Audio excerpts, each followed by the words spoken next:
For 200 years, the United States and religion have been legitimately like as linked as possible, right? In God we trust, the Pledge of Allegiance, saying prayers in school, like all these things. Like this is like the Christian ideals, the politics and religion have been attached completely, even though people talk about separation of church and state, right? Yeah. But I think we're officially in the world where they're separate.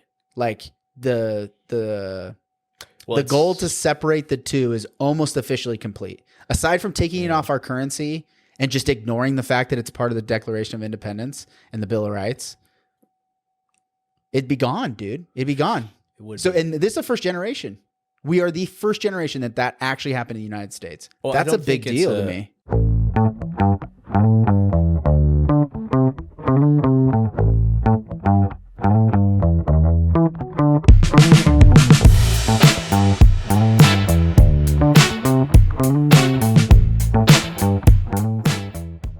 Hey, everybody. Thanks for tuning in. We got a special edition of the 435 podcast. Blake Norton, he is the one of the producers of the 435 podcast and Blueform Media, wanted to treat me to a birthday gift. So we smoked cigars and drank some whiskey. We talked about whatever we were kind of thinking about. So we hope you enjoy this episode. We hope you listen into some of it. We talked about religion. We talked about aliens. We talked about business, leadership, a little bit of my history, my past. He had some questions for me that he didn't know about me. So we just got to know me a little bit better on my birthday. So this is kind of the birthday episode. Hope you guys enjoy. Leave a comment, hit subscribe, follow us along all year long. We're going to be following the election, just as we did last year for the municipal. We're going to start talking about state and federal elections coming up. But we're not going to bore you with that in January because we have plenty of time for that later. Hope you enjoy the episode again, guys. We'll see you out there. So Rob's smoking a Cohiba that I picked up in Belize. It's been in my humidor for like a year. Nice. I figured that was a good birthday present. That's a good birthday present, boy. And then I'm smoking a La Promesa from my father, one of my favorites. Dude, so many good notes of like spice and coffee in this. And then I'm sipping on a little coffee and then sipping on some whiskey. You're just mixing it all up, just bro. Mixing it up. For Robert's birthday. For my birthday. I will do it. I turned 37. Yeah. Okay, yeah, let's talk about that. Can I kind of interview you? Sure, dude. Because your guests never... I mean, like... Gary did. Gary Henderson. He asked me a few questions. He asked you questions, yeah. Yeah, he asked me a few questions. Most people don't really ask me a whole lot of questions. Yeah. You can ask me whatever, man. Well, I think you're like really good at it. Like, obviously, you're hosting a podcast. It's different than being a guest. So I think the idea behind our episode today was just to like see a side of Rob that you don't normally talk about, you know, kind of who is Rob, why 435, like kind of like what was your biggest accomplishments, like from the podcasting standpoint this last year, maybe a recap on the election and like, you know, what you learned from doing your podcast. But just start with you, dude. Like you're 37 years old today. Congratulations. Yep. Where are you from originally? I was born up in Sandy. I'm in Salt Lake, like the neighborhood of Alta High School. I don't know if anybody up north pays attention to this, but like right by Alta High School. Went to a elementary school, middle school up there, and then I went to a military boarding school in 10th grade, 2002. Yeah. What was the point of that? Like, is that something you wanted to do, military boarding school, or was? Yeah. So, is that like a family thing?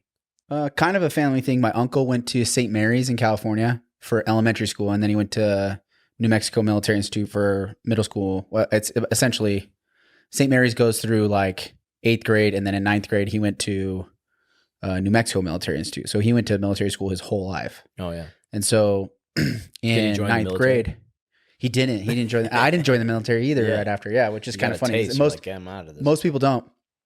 It's an early commissioning school. Yeah. It's the only early commissioning school for all of the branches of the U.S. government. So Coast Guard, Merchant Marines, the Naval Academy, the Air Force Academy. Yep. Yeah. So West Point. And then they're early commissioning. So you can get a 2-year commission with your associates, but you have to complete your bachelor's somewhere else. But you get commissioned after 2 years. So you do MS 1 through 4 in 2 years. And you do summer camp in between your freshman and sophomore year. And then you do advanced camp that sophomore year going into junior year of college. Wow. So, but you get your commission on the predication that outside of summer camp and advanced camp, that you've fulfilled all the military science requirements to get your commission. Wow. So it's high school and then 2 years of JC. Okay. So a lot of military people go through there. Yeah, it's like a it's fast pretty track cool. a little bit. And a lot of the athletes for the academies will go there for JC first because they might not have grades or whatever to meet their standards. So like some of the guys that are on the cusp of like actual acceptance, because you don't just get into the Air Force Academy because you're a good football player, right? Where some schools, they would just be like, it doesn't matter, you're good at football, so just come play. Yeah, we'll let your grades slide. They don't really do that. So like if you're on the edge, so we had a lot of great athletes like Roger Staubach before he got drafted because before he went to the Naval Academy, he went to NIMI for 2 years. We won a junior college national championship with him as the quarterback. And then he went on to the Naval Academy and then obviously Heisman and dude, that's crazy. And that's in New Mexico? Yeah, Roswell, New Mexico. The aliens, bro. Yeah. Whoa. All them aliens out there.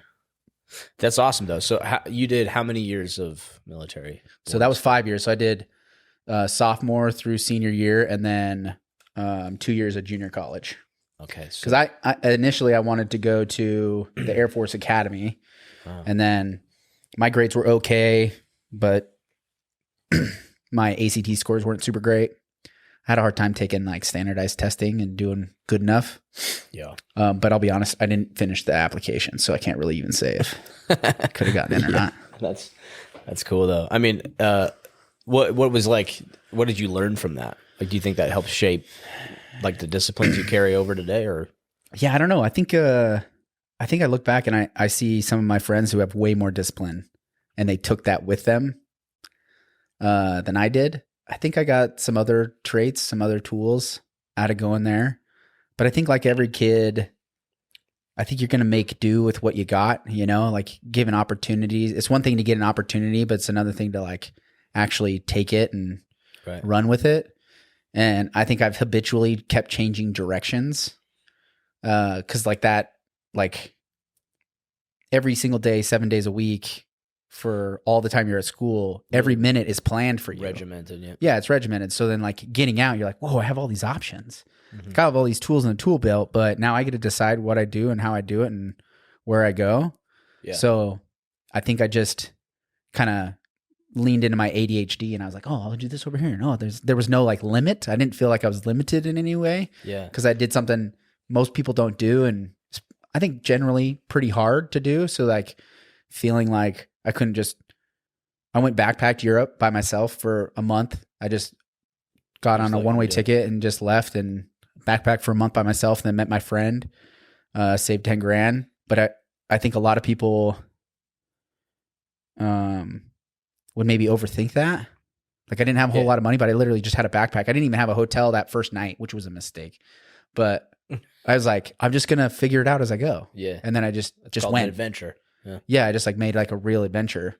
And I think because I went to a military school and did a bunch of uncomfortable things, I've never been scared of being uncomfortable, like put into an uncomfortable position. Like, you'd figure it out. I'll figure something out. Yeah. Like it's never as bad as we think it's going to be. It's never as good as we think it's going to be either. But like when we think the world's falling down, like it's rarely as bad as it actually is. That's a good point. There's like obviously there's some situations where you're like, somebody just met their end. Well, your perspective really is what tips the scales. Yeah. You're like, oh, this is the worst thing that's ever happened to me. And if you think that, it's just going to like add so much weight and tip that scale. Yeah. And then it will be the worst thing you've ever happened, Yeah. But like then you meet people like Matt Blanchard was just on COVID. Yeah. That guy. Paralysis twice. Yeah. Like he was paralyzed from the waist down and then learned to walk over 15 years. He was going to walk his daughter down the aisle when she got married. This is the crazy And then story. like a couple weeks before the wedding, and he was like, he'd learned to walk, man. He was like on assisted crutches. Ready he could to walk go. with like a single cane. And then everyone told him he couldn't walk. He did the impossible, and then a drunk driver hit him. And he's got the coolest story. We're hoping to work with him this year. Yeah, he's probably going to launch a podcast or do something. He's speaking, so we're going to film him. just the coolest guy. But then you meet somebody like him, and you're like, dude, the way he's gone through hell and back, but his perception on life is just so valuable for everybody else. Yeah. It's like, bro, how, I am bitching about something, like my favorite pair of jeans aren't washed, and I'm pissed. It's interesting too, because like I went through an adversity that was like a privileged adversity, right? My parents had to pay for me to go to that school. We probably wouldn't even been able to afford it if it hadn't been for family inheritance that we got. We probably would have figured it out, but it would have been a lot more difficult. But it was still like out of pure privilege. Yeah, first world. Yeah. Like the struggle or whatever adversity I went through was like a purely, first world struggles. Purely like it wasn't. Yeah. It was really kind of emotional and mental. It wasn't necessarily physical, right? And I think, people are, what they're made of. Like those things show people what they're made of, and making a choice as to whether you succeed or not. Like so, the first week they called it Rat Week. So recruit at training. Yeah. So 15 years old. It's 2002. My parents, matriculation day, you go there. Everybody's getting their like supplies, like your uniforms. You find out where your room is. You take a tour of like the academic buildings to make sure you know where you're going. And then at the end of the day, or like you're basically like 3 hours of matriculation. There's like orientation, and then you're walking around. You got to get your rifle. And because everybody's issued a rifle, give you like a rifle. Yeah. Now this was just for DNCs, it's just for drills and ceremonies. So it was a 1906 Springfield. Nice. So old school wood. Most of them were like resin stocks, but there was a couple like wood stock ones that were still around. Yeah, like decommissioned, like maybe they decommissioned. Yeah, but we'd still do like drills and ceremonies. So we do parades and formation. So they teach you like while mom and dad are there, they kind of like teach you to march a little bit. You get kind of like your squad leader comes in early on, or you might not even have met your squad leader. In some cases, you might not have met your squad leader yet, but you had like mom and dad, he's in great hands. Yeah, a cadre, exactly. And then leave. You go to the dean's office, or you go to the commandant's office. So the commandant was the leader of the military side, and then we had a dean for the education. So you go to the commandant's office, and they called it the cry room. Did they have an actual commissioned officer? Oh yeah, as the commandant? flag. Okay, so that would make sense because he's running it like he would a boot camp. Yeah, and there's enlisted. The junior college is all enlisted in the military, active duty. They're going through training, but they're enlisted members going through the military. Most of them have contracts that they're obligated to go through OCS. Right? They've taken the ASVAB. They've gotten accepted into the program. So it's okay. So there's a lot of like it's military. It's military training school. So the high school is JROTC. Mm-hmm. Junior ROTC, but the college is all full ROTC. Yeah. And so the college kind of leads the cadets at the squadron level. So we were a cavalry army branch, and that goes all the way back to Pancho Villa. Like the cadets at the school back in the early 1900s, they literally assembled like a whole team. I think they had a whole platoon go out. I think it was like 36 cadets all on horseback trying to catch Pancho Villa as he was like going south of the border, like after he'd done a bunch of stuff. That's cool. It's pretty crazy. So it's been around for a while. Yeah, 1891 when it started. Yeah. That's I didn't know. Because like I've heard there's some military schools that are like legit plugged in, but I didn't know they like worked like that. Yeah, so like after the South lost the Civil War, they vowed to never lose to the North again. Like legitimately, like the Confederate generals, once they got out of the military, they cropped up a bunch of military schools. So VMI is what was modeled. So Virginia Military Institute is basically the big brother of New Mexico Military Institute. So it's like the architecture, there's like turrets and everything looks really, really familiar and really a lot the same. And then you had St. Mary's in California. You had a couple in Texas, but there was military schools that like kind of popped up all over the South after the Civil War. So this one was one of them. Yeah. So they probably taught you all the close order drill. Yeah, all close order drill. Yep. Drill. Yeah, left, right, face, port arms. Yeah, so the cry room, you go to the cry room, and you go through one door, and mom and dad go through the other door, and then I didn't talk to him for 21 days. So that's cool. You had rat week and then 21 days, no communication. That's cool. I didn't know it was that similar to like a boot camp. Yeah. Because there's it's not as long, but yeah. Well, it depends on which branch you're in. That's true. Because like Marines are a little bit longer, I think, right? Yeah, Marines and Coast Guard are 13. In fact, I'm going to say this. I might piss off a lot of Marines, but the Coast Guard's boot camp is harder than the Marine Corps. It's probably the hardest boot camp out there. Yeah. Yeah, that's I've heard a lot of things just because they were early commissioning for all of the academies, and the Coast Guard Academy I think is one of the most difficult ones to get into. Oh yeah. Because it's a smaller school, so just like pure application percentage, you're just competing for so few seats. But all of the coasties that we got as prep, they were all super sharp. That's awesome. None of them were like kind of. I think there was a couple branches. We had a lot. We didn't have as many for West Point because I think they have a couple of different East Coast prep schools. They're more prestigious for the West Point. Yeah, I don't know if people from the Naval Academy would agree. I feel like out here, Army, National Guard are the most prominent. Yeah. In the Rocky Mountains, at least. And then you got the Air Force Academy, which is in Colorado. Yeah, yeah. And then Texas as well as a big Air Force presence. Yeah, we had the most preps from Air Force Academy and that was probably the biggest group. Probably very few Marines that were wanting to go that route. I don't even know if they have. Well, because they don't have because they didn't go.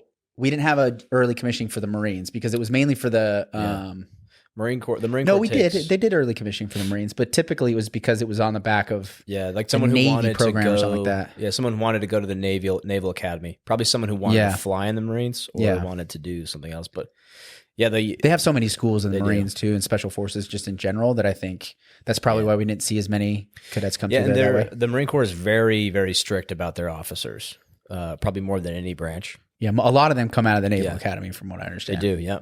So like, they're obviously the Naval Academy is awesome, but like as far as like this is my perception, so the internet can fillet me open if they want. But for me, I've met the most shitbags in the Navy.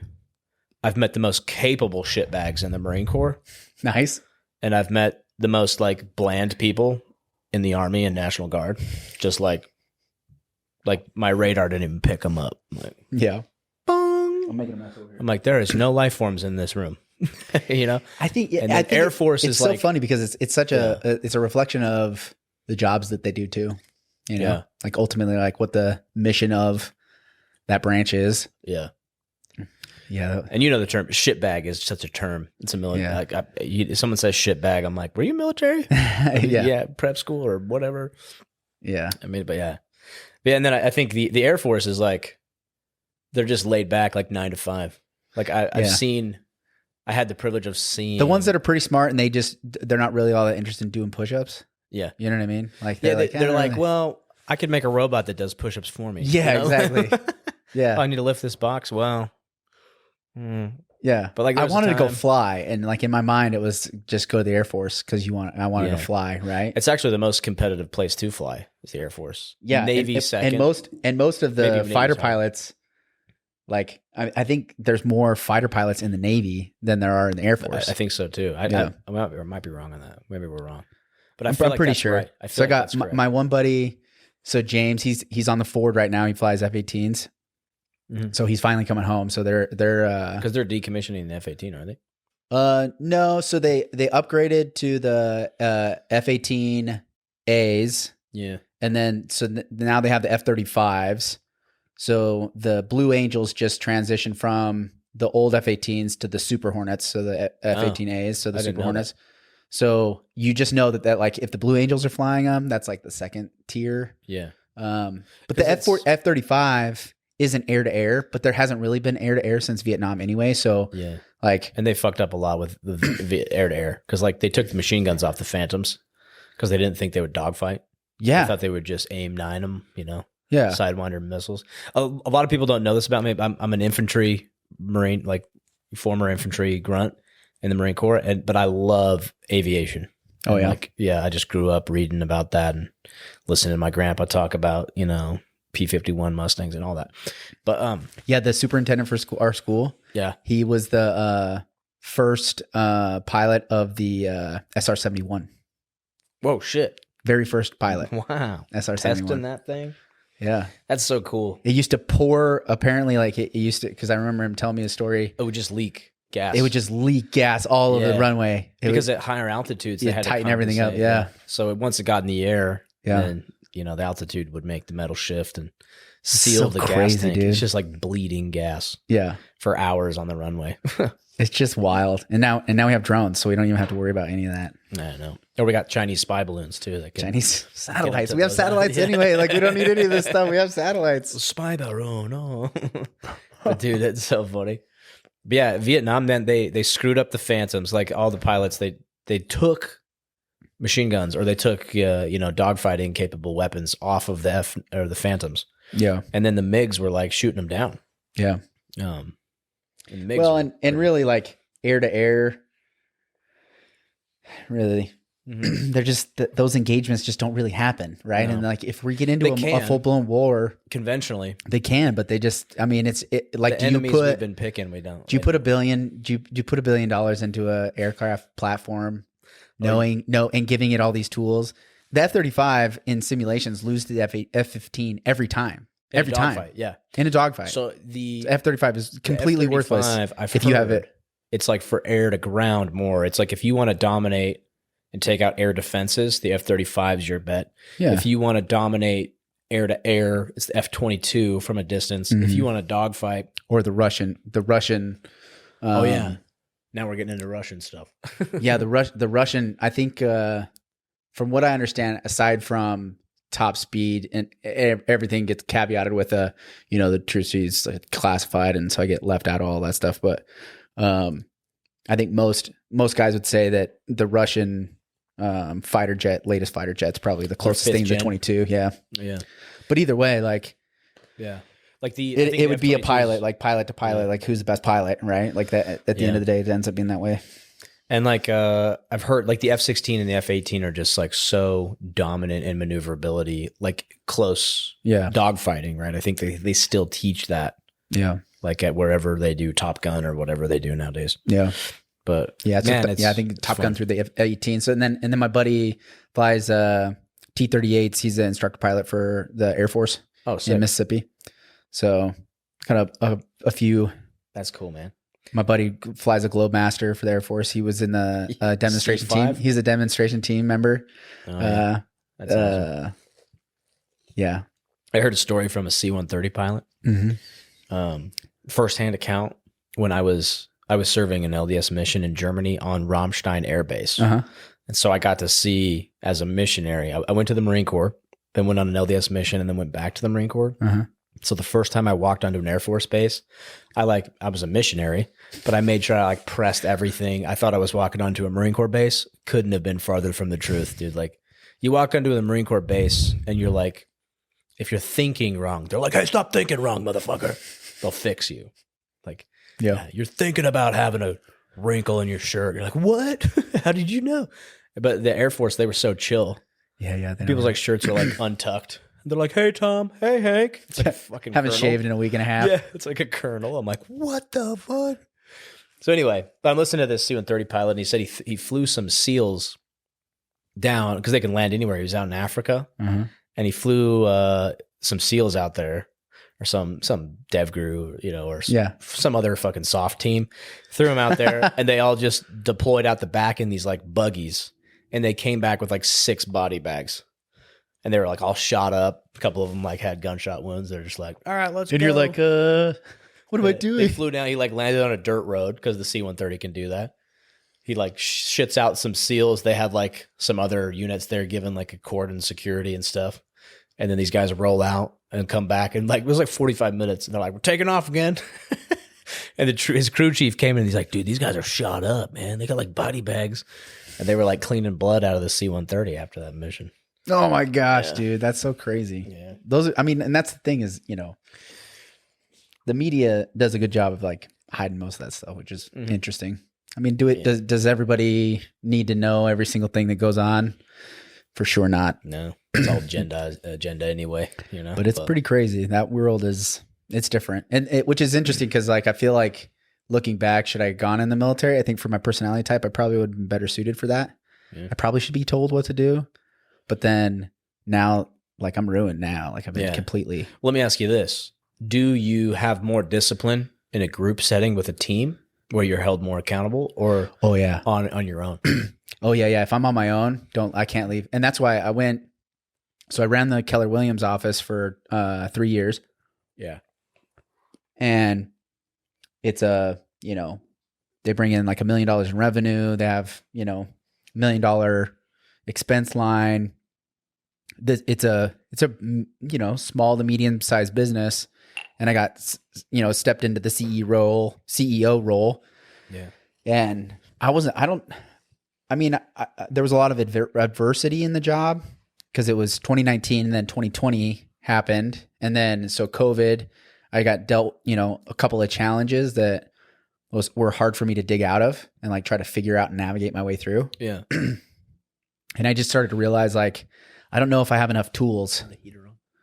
I don't know if I have enough tools for the job. It's getting cold in here. Yeah, let's turn the heater on, Mal. We're in the dungeon. We're in the dungeon. Don't get mad at me about noise. The noise. Mallory warned us. She brought a blanket and everything. She is smart. So you have to turn the heat up a couple notches. Yeah, we'll get some beeps going. It's like one of the arrows. Yeah. Go up to like 82. There we go. Yeah, thinking about moving from that position to my own. In that position, I was working, 60 to 70 hours a week. Yeah. Showing up first, like I had a staff. So when somebody's expecting me to show up, then you're like, there's no more I can't get any more dialed in than that, right? Because if I've set myself up, and then I had a coach tell me too, it's like, well, if you feel like the only time you're motivated to do anything is when somebody else is expecting you to do something, then just tell people that you're going to do stuff. Yeah, make a little just make promises. Like, find somebody to do something for, and then put it on your schedule, and then you'll just keep moving forward. Yeah, you got to make like some accountability buddies. Yeah, with you that will like no shit tell you. Yeah, there's some of that too, but the hard thing I've had with like accountability coaches and like partners is I feel like I normally outlast them. I remember listening or reading an article or something about like raising kids, and you have to wear them out. You can't let them wear you out, right? So it's like, Dad, I'm hungry. Dad, I'm hungry. Dad, I'm hungry. Hey, Dad, I'm hungry. I know, buddy, you're hungry. We just had breakfast. You said you were full, and now you're going to have to wait till lunch. And then he'll say until lunch every 5 minutes that he's hungry. And you can't let that like break you. Yeah. Right. It's same with like training a dog too. Like, yeah, just like there's some things that you could do, especially like with like a little kid, what they did at military school. You can't do that to a 2-year-old because their brain's not developed to where it's like they can. Yeah, there's no understanding. There's no logic. All they realize is, why is Dad mad? I have no idea why Dad's mad. He's yelling at me right now. Yeah. It's kind of scary. I don't really like Dad when he's yelling. Yeah. But he just asked me 75 times if he could have food. Yeah. And I told him no. And he doesn't care. So it's like you have to outlast, right? You have to have that tenacity. And so like I've always just outlasted my accountability buddy. Like, yeah, I know I didn't do that thing I said I was going to do, or, the best accountability is showing up face to face or telling somebody I will do something for you. Right. Yeah. Aside from like making a promise, like if I told you I'm going to go do this thing, I'm going to contact, this is classic real estate, right? I'm going to go make 10 calls to people I've never met before and ask them, prospect real estate, right? Right. And then I'm supposed to every day come back to you and be like, hey, I did that. And here's the proof. If the first day I didn't do it, you're like, Rob, I thought you said you were going to do 10. Yeah, I know. And I'll give you 25 excuses. You're like, all right, you made the promise tomorrow.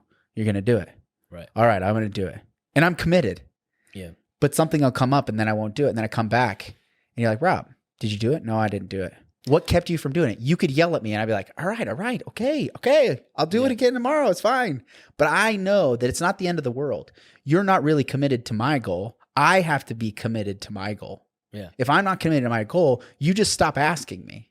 Yeah. You'll just be like, every time I ask you, you say you're not going to do it. So why am I going to keep doing this? Like, yeah, you're probably right. Yeah, exactly. Can we just hang out anyway? Yeah. Like, you know what I mean? Yeah, So, where your presence isn't like physically needed, it's even harder. yeah. But if I told you like, hey, Blake's, hey, I'm thinking about selling the house. Can you come over and give me an evaluation? I'd do that. It's like a specific thing that's impacting. We'll be in person. It's in person and it's valuable to you. Like you are actually going to get value out of it. And if I don't do it, you're going to be upset at me, and I don't want you to be upset at me. Yeah. Like that's the last thing I want, right? There's part of me that's kind of a people pleaser in that way. Sure. I don't want people. I never felt like I had a lot of friends when I was a kid. Yeah, you don't want to let people down. I don't want people. I don't think you're a people pleaser. I think you. Yeah, that's probably. You just don't want to let people down. Yeah, I don't want people to think negatively of me. Sure. Yeah. Yeah, and I think there's a little bit of that's healthy in society. It's like, Yeah, mine's probably unhealthy. if you're, we're very tribal, so it's like, Yeah. if you want to be valuable to this tribe, it's like you should be able to be relied upon, and you don't.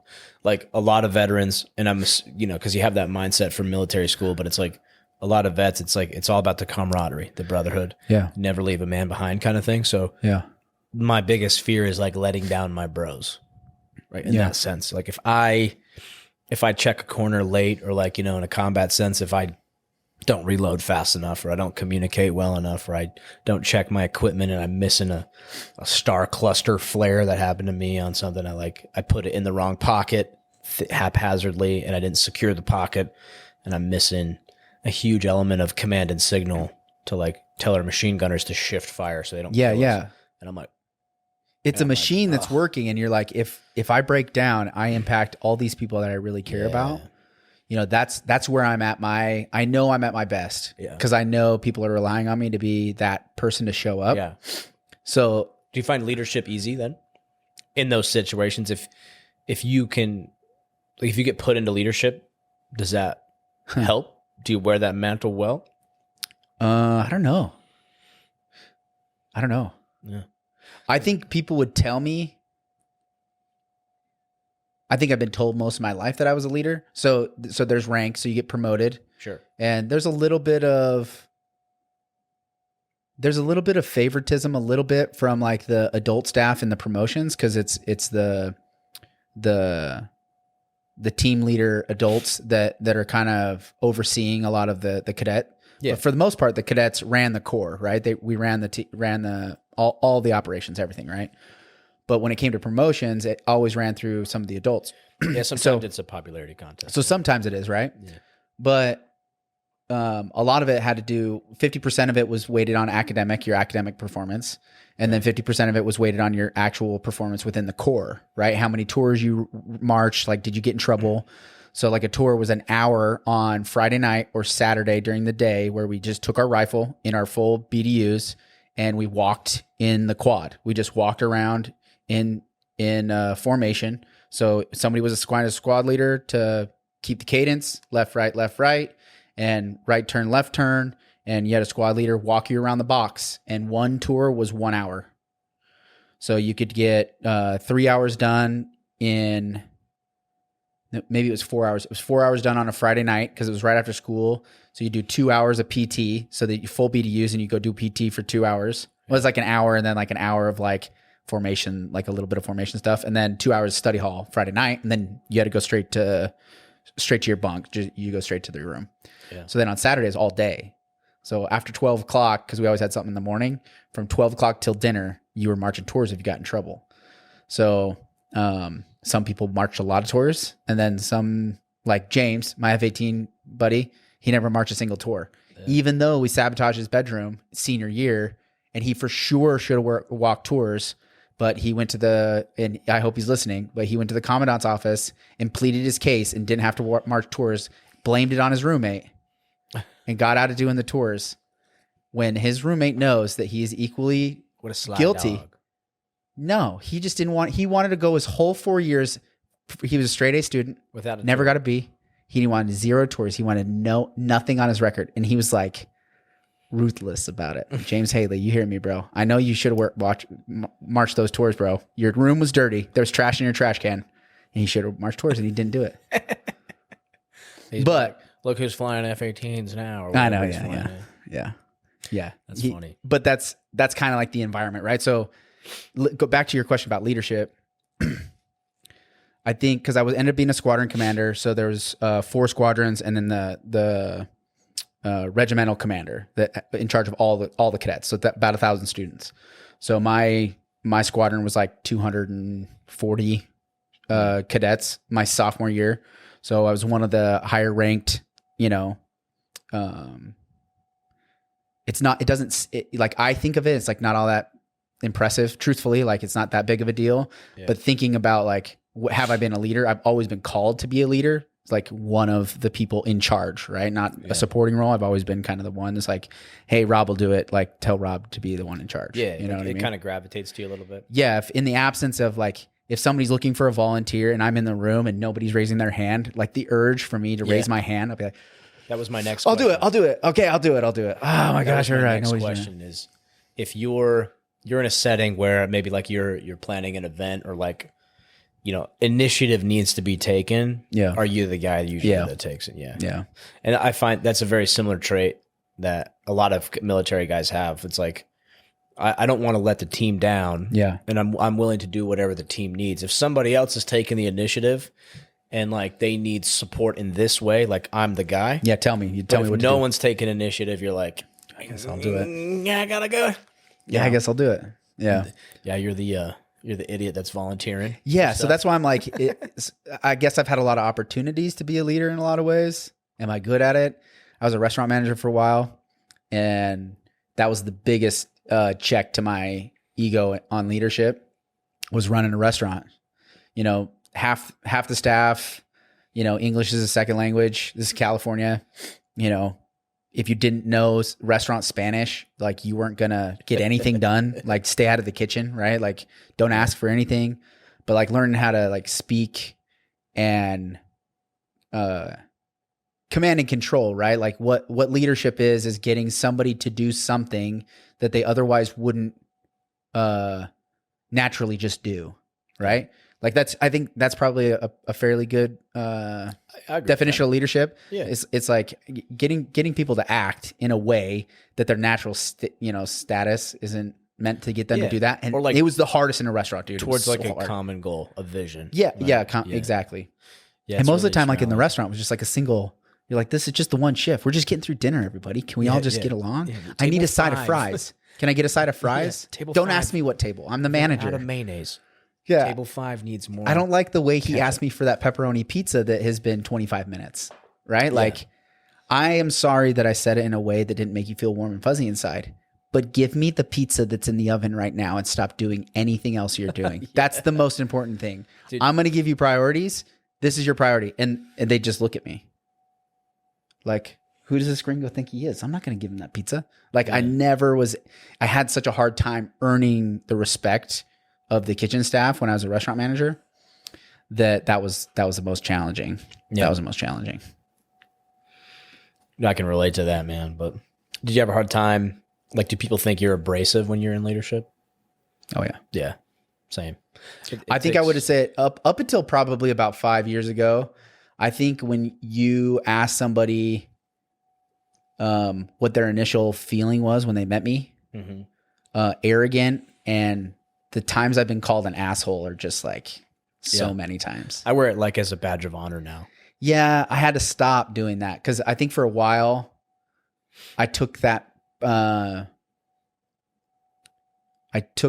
of honor, and then I was a jerk in situations I should not have been. Yeah. Right? It was almost like it almost fed it a little bit more. Yeah, and so my wife helped me, I think, probably more than anybody else did, and learn how to like. Dude, tone it down. Yeah, soften up a little bit. You care about people. I know you care about people, but they don't think that when you talk to them. Well, we've been lied to. Like, society tells you that people that love you just let you do whatever the fuck you want. Yeah, and some of that for sure. Yeah, I have a sister whom I love, and my family, they are not in the best health, and I always haven't been like taking the best care of my body either, and just eating garbage food and shit that's like gonna shorten my lifespan. And so she was celebrating a milestone that she thought was a milestone, and it absolutely wasn't a milestone, because she's been, if you go past the milestone and then walk all the way around and past the same milestone 6 months later, It's not a fucking milestone. You're just Mile going around marker. in a circle. Yeah. Smile marker. You're just like, you're just on a track. You're like, yay, past finish line again.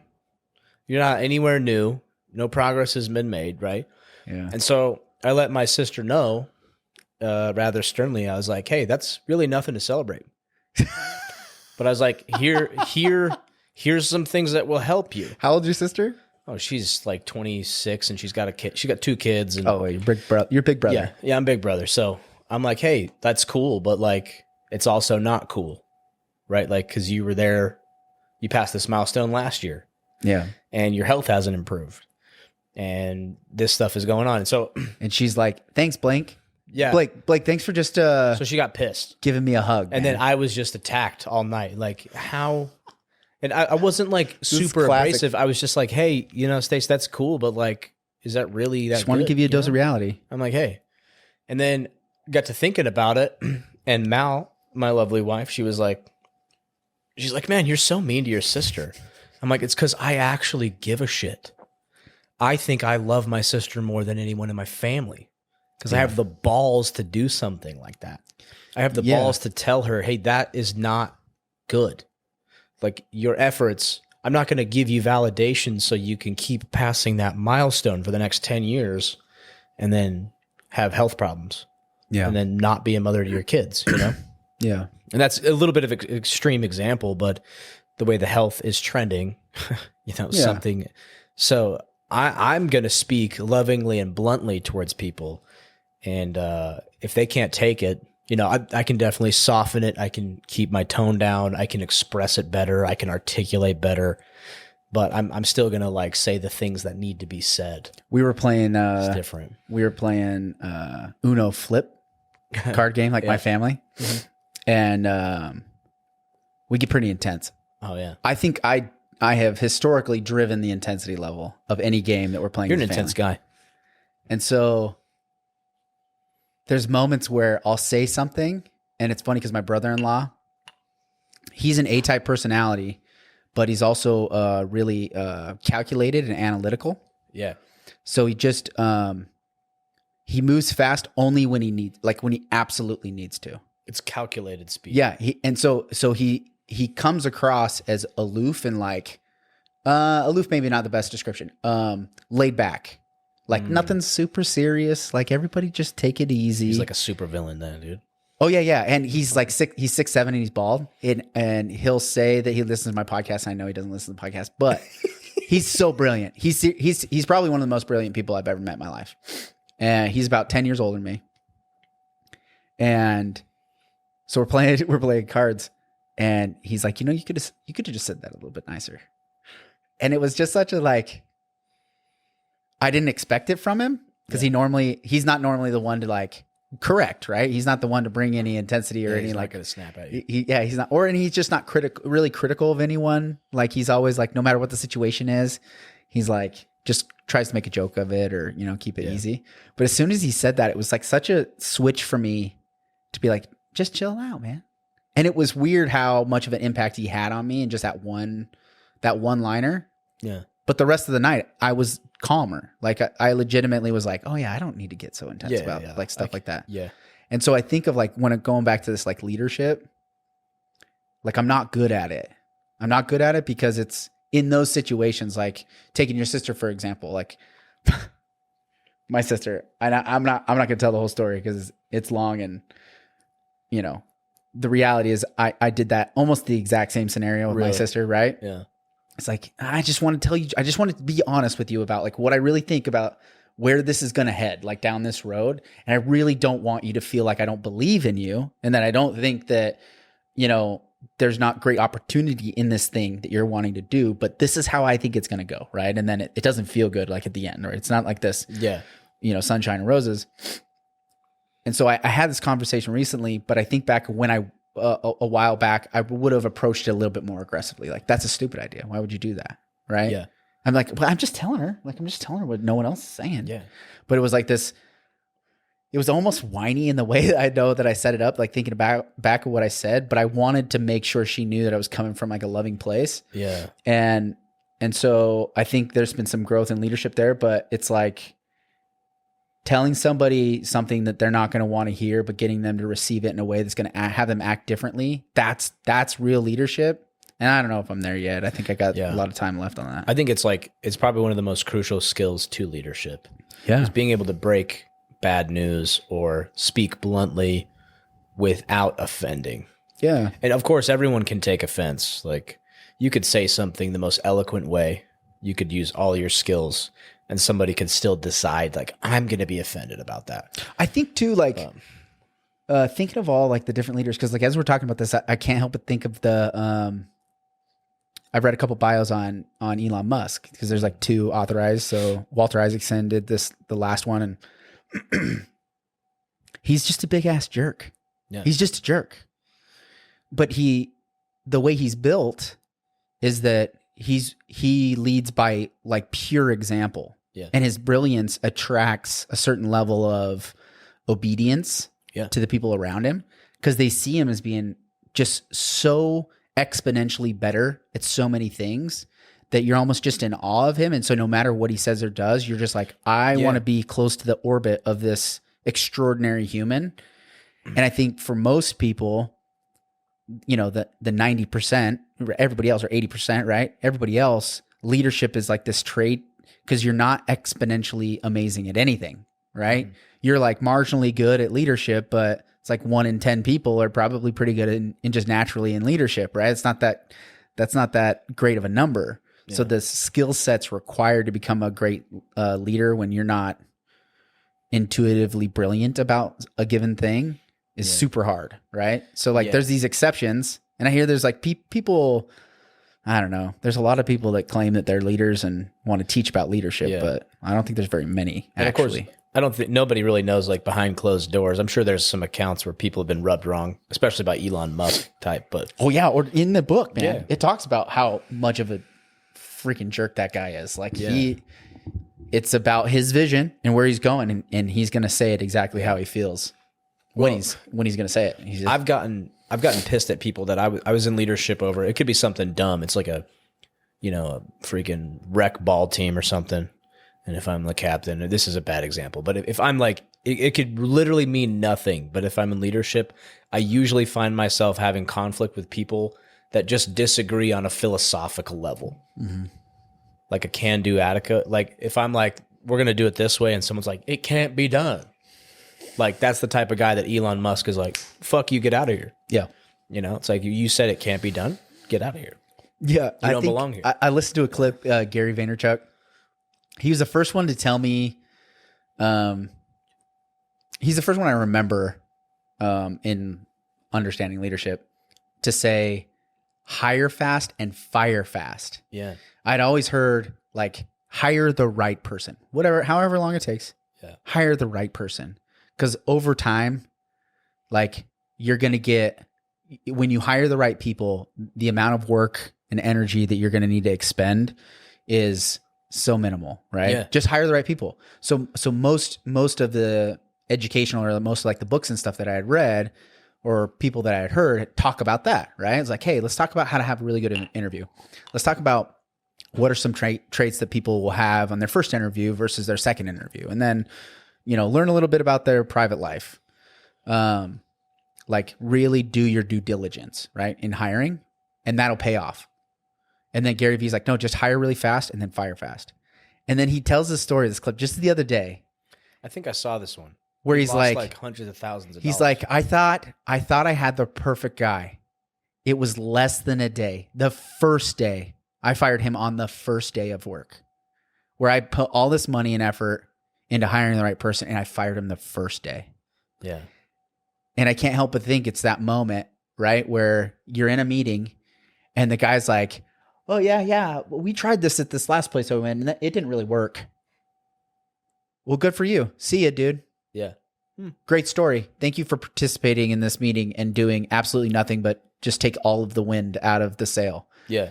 So like there's something for him, and I'm not saying that's what was said, but like there was some like tell for Gary where he's like, that's not the right guy. Right. Yeah. And so I think over time people learn that, but for somebody who's just starting a business or like building a team, that hasn't built teams before, It's tough to do, man. It's tough is. to discern like whether somebody's good or not. So get them in the job and then look for reasons why they're not the right fit, you know? Oh, exactly. Yeah, and then he talks about how it's usually attached to your ego. You Yeah, don't yeah. wanna Oh, look yeah, yeah. bad for hiring the wrong person, so you keep this guy around for 3 months or 2 months or 1 month or 6 Oh, he months. does. He goes And into then it that goes ego super piece. detrimental. I mean, everything goes back to the ego, man. We can does. always land back in the ego. Yeah, I like to equate ego to like, imagine two guys walk into a room and you can see like a visual representation of their ego. So one guy, like he is literally chained to this huge gorilla and the gorilla's like using him as a puppet, right? The guy's like, I'm so cool, right? And he's just making a muck of things and this gorilla is like dragging him around. Versus the other guy, he comes like flying into the room on the back of a dragon and lands like a Targaryen. This is a beautiful visual. Right? Lands, gets off the dragon, pats the dragon on the nose, and the dragon sits quietly in the corner and he does his business. And then he flies away on a dragon Yeah. versus the guy being drug around by a gorilla. Yeah. And so it's like, is your ego, like, are you a Targaryen? Flying a dragon? The Targaryens. Because I think part of being like an alpha male or just being a successful man Yeah. and having boundaries is like a lot of power can be pulled from an ego. Mm-hmm. And it could be your downfall or it can be your greatest strength. Like, because if you know you're faced with a situation, like when you were backpacking through Europe, you just knew you were going to be fine. Yeah. A little bit of ego in there. Yeah. You're capable. So, It could be ignorance, yeah, it could be delusion. delusion, ignorance. But I think those are tools. Like everybody has like this, their personal, senses. Like, because we're limited to sight, hearing, sound, taste. yeah. So my reality is way different than yours. And so in my head, I could have this dialogue. I could be completely delusional. And some of the most successful people are. Yeah. Like there's like, someone's like, this can't be done. And they like Elon Musk, they're like, get the fuck out of here then. Yeah. Stop messing with my delusion. Yeah. Because it's delusion until they create it. And then Yeah. it's reality. Yeah. If I want to build a boat like Noah, you're pretty delusional until you build that boat. And Yeah. then you're the only Then you're one like, whoa, swimming. that guy really knew what he was talking about, And huh? everyone's It's a like, little throw us a life jacket. And he's like, sorry, I got to feed my Seats- giraffes. Seats are full. Yeah, so it's like, yeah, they all thought he was delusional, Yeah. and he was. And then flood came, If you put merit on the Bible, some people don't. I sometimes do and sometimes don't. I'm like back and forth on it, but Well, I mean, I think there's been a lot of people try to prove it wrong. So yeah. if you can't prove it wrong, that's a lot of evidence for it to be true. Exactly. You don't necessarily have to prove everything to be true. Oh, I think there's more evidence of a cataclysmic flood than anything in the Yeah, Bible. I think there's clear evidence that the whole world went through a flood. I'm pretty sure they have a LiDAR image of a mountain in Turkey with the dimensions of exactly Noah's Ark. So I'm Yeah. pretty sure they found it. It's in Nepal, I think. Is it like No, I think it's a Himalayas? Turkey Was it because Turkey? it's They have like guess how petrified far wood. of a walk it is. Guess how far of a walk it is from that and Göbekli Tepe. From where they found miles. where they say they found Noah's Ark to Göbekli Tepe. Yeah, I love hearing Graham Hancock. It's a 3-day walk. 3 days. 3-day walk, It's my like friend. 30 miles, 20 miles. I think it's 60 miles going by because I calculated because I think it might be. I think it's 60 miles, That's and I think interesting. it was based off. I said 3 days because I'm pretty sure synagogues you had to be able to walk to a synagogue in a single day before the sun went down, right? So they spaced out synagogues in a amount of space to where you could walk them in a day, on right? the Sabbath, yeah. So like the amount of time it would take to walk 3 days, essentially, like if you were Jewish, like 3 days. That's kind of how I calculated time. So I'm pretty sure it's 60 days, but I'm sure that somebody in the internet we 60 could double check miles. this, but it's like 60 miles.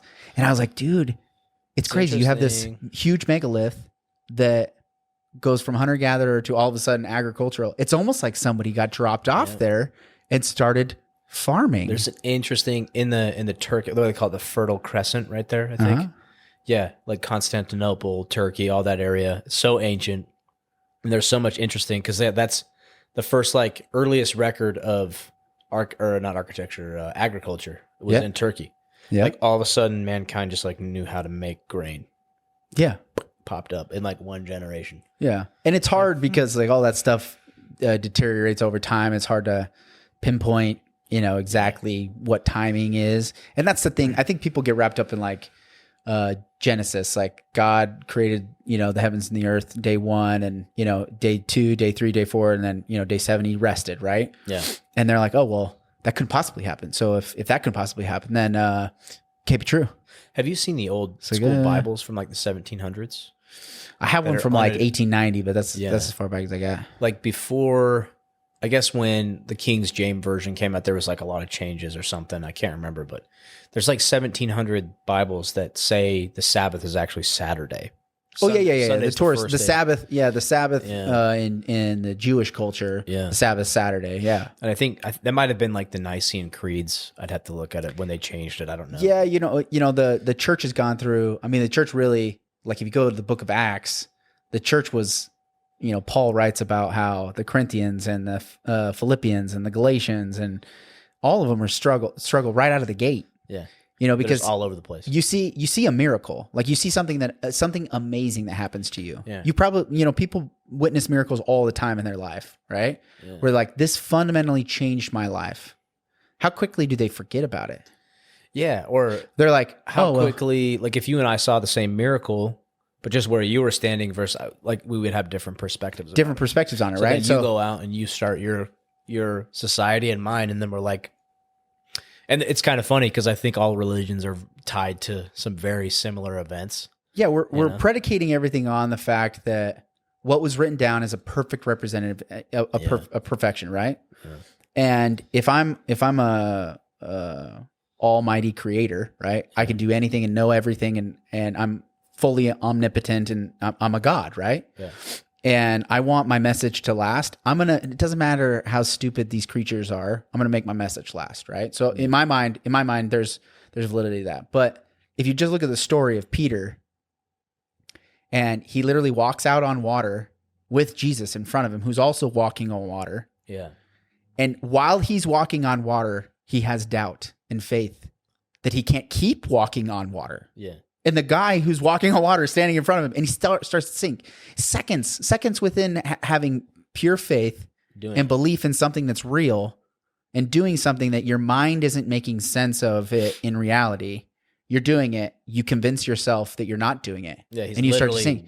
He's literally walking. Then the day that he gets captured and taken to prison, he denies that he even knows Jesus. Yeah. After Jesus just said, "Just have faith in me and spread my word. Don't deny me. You're going to deny me tonight, actually."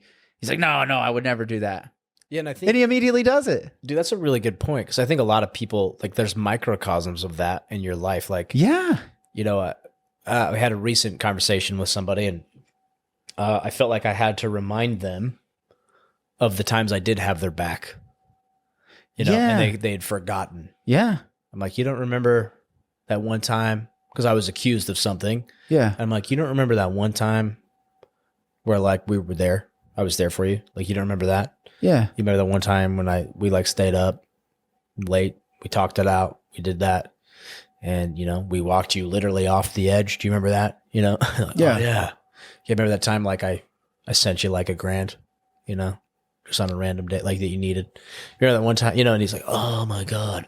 And he started realizing all the times we'd help him. And it was like, yeah. So just don't accuse me anymore of that. Like, yeah, but then he's going to, because he's just we're just human. Like, we can't help ourselves. Yeah, like we're legitimately helpless, yeah, right? And so it's like my parents. It's this idea, and I think this is not to feel preachy or whatever, but I feel pretty strongly about this. Is that like that feeling of getting let down by people that you really are doing everything for and you care about, they're going to continue to let you down. Yeah. And it's because they can't help themselves. And like the relief of being like, I don't have to worry about that because he's already said that we don't deserve it. But at the end of this, like, just do your best to be a good person. Yeah. Let other people deal with what they're going to deal with. Help them when you can, love them. Yeah. And just move on, right? And that like the weight of feeling like I have to be the one to help this person do this thing, and know like, man, I could do my best and it might not be enough because I just can't control it.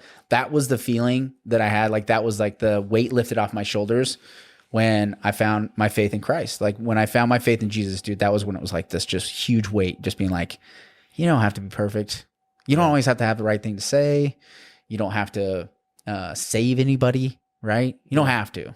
You're going to be, everything's going to be all right. Yeah. Just take it one step at a time. What's funny is I've come to a similar, like I'm definitely lean towards Christianity. It's what I'm most familiar with. Yeah. It's what I think has the most validity, but that doesn't mean I think all religions come from the same source.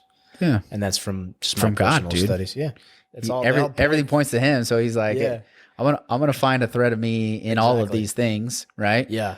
And hopefully, ultimately, right? At least if you're a Christian, we believe that that's where you land, right? Every knee's Yeah. gonna bow at the end of it, And it's so like the very similar thing, the line that I've come to is like, I am in a way, we're all kind of like our own gods because we're experiencing something so uniquely individual. Like I cannot experience what you have experienced. I am this limited is an interesting point. Yeah, to the senses that my body provides. yeah. I don't think I've thought of it that way, but Limited. that's an interesting point. And so I think, maybe Christ is the mediator. Maybe he, I think it's allegorically almost like I don't necessarily think someone paid for my sins for me. I think those are mine and they're sacred to bear, and those are my learning. And I'm like Christian. I believe in Christianity, but I also believe just as strongly in reincarnation, because it's like if the goal is to progress at all, like if progression is the goal, like why stop after one experience? Well, I think I'm Christianity does have reincarnation. I agree. You just don't come back to Earth. Yeah, I think the point's like you die and then you come back to life, but it's in a different situation. It's not like the birds and the bees and the Exactly. deers and the trees. You know what I mean? I think it's something else. I think it is that way, but I see your point though, because it could be somewhere else. It doesn't matter. But the point is that your consciousness is given other opportunities to grow, Yeah. right, and experience stuff like that. And I think what makes sense to me is that I'm in this plane of existence as long as I need to be until me and my creator have decided that I've learned enough to move on to the next thing. And whether that's like, I don't know. So maybe some people go back and be a dog.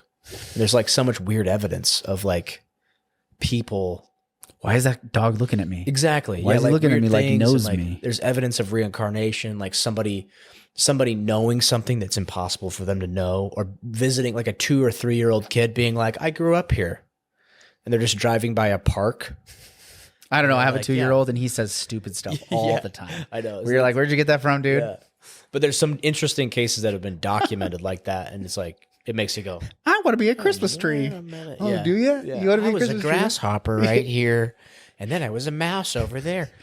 So I think Lewis told me like 4 made up stories today that he heard just from pieces of things Katie said. Yeah. Like she was talking to somebody and he picked up one element of that thing. And then he told me this whole story about for real life, dad. He always says he's a 2-year-old saying for real life, dad. Like For a real, little for kid. real, dad. For real life, not Dude, pretend. I think I remember like one of my earliest memories. I was like 3 or 4, and I was dressing up like a Ninja Turtle, like hanging out with my dad, and we were fighting bad guys.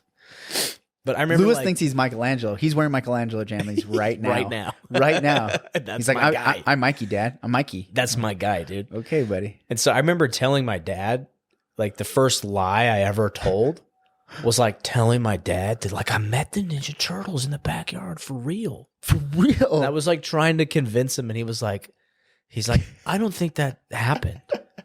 And he was just politely telling me, and I was like, wait, you just don't, like, I can't just say anything and you won't just believe it. that was a light bulb, man. Your lower brain connected to your frontal lobe being right then. like cognizantly aware of that. I was like, Isn't that brilliant? man. That's like, hey, you were like the monkey who ate the mushroom for the first time, Yeah, right? I was like, whoa. Yeah, but that was like my earliest like memory. And then I remember like looking around. Like I can remember where I was sitting in my kitchen. That's so crazy, and just dude. being like, oh.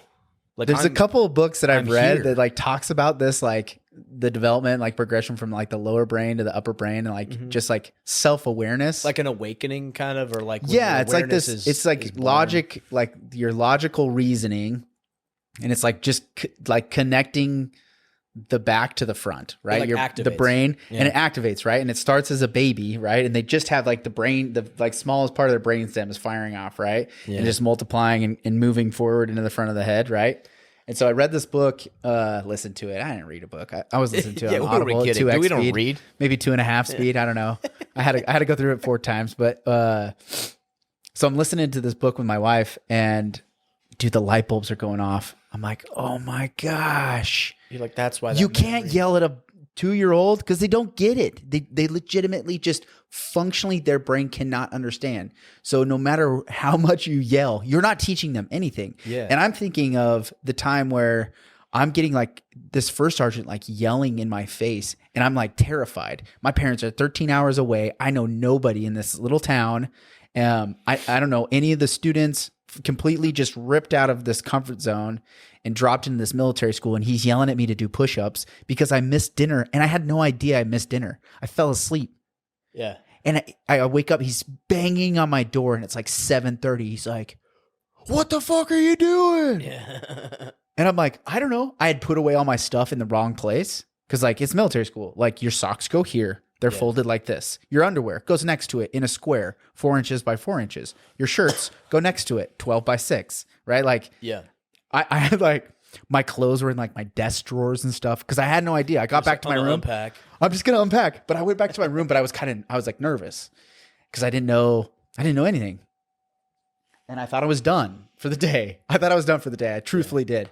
So I like set up all my stuff, and I remember like standing back, like looking at it, like, man, I'm on my own. We're doing that this. was easy. I wonder who my roommate is, right? Because I hadn't had a roommate yet. And I laid down on the floor. I don't know why I laid down on the floor. Oh, my bed was made. For whatever reason, I didn't want to climb up into bed. Yeah, because you're like, I just made that thing. And so I was like, I'll just get comfortable like over here on the floor. And I fell asleep. And my roommate never came in, and my light, because it was daytime and it turned to night. Yeah. So I didn't have a light on except for my desk light, and they couldn't really see into my room. And they just happened to walk past my room, and they're like, dude, there's a dude in there sleeping. Like, what is he doing? Yeah. And so he's banging on my door, just screaming at me. And I think of how I immediately just did whatever, for whatever reason, like that moment, like waking up to that and being so aggressively like yelled at. I had to do PT, and then went and got my rifle, and they literally like marched us around for an hour, and then they said, go to bed. And then you had to go in your room, and they're yelling at you the whole time. Like the whole time. You're not doing anything right. Right? Like everything you're doing is wrong. Stop talking, watch, don't talk to your neighbor. You're not allowed to look around. At me, look away, look up. Don't look at me. Down, yell louder. Exactly, right? No, stop yelling So before you yell. like the second he like snapped that out of me, it was almost like I woke up in almost like a dream. They sent me to bed, and I remember like crying myself to sleep that night. Yeah. Like what just happened? My roommate still didn't come that day. I didn't get a roommate till the next day.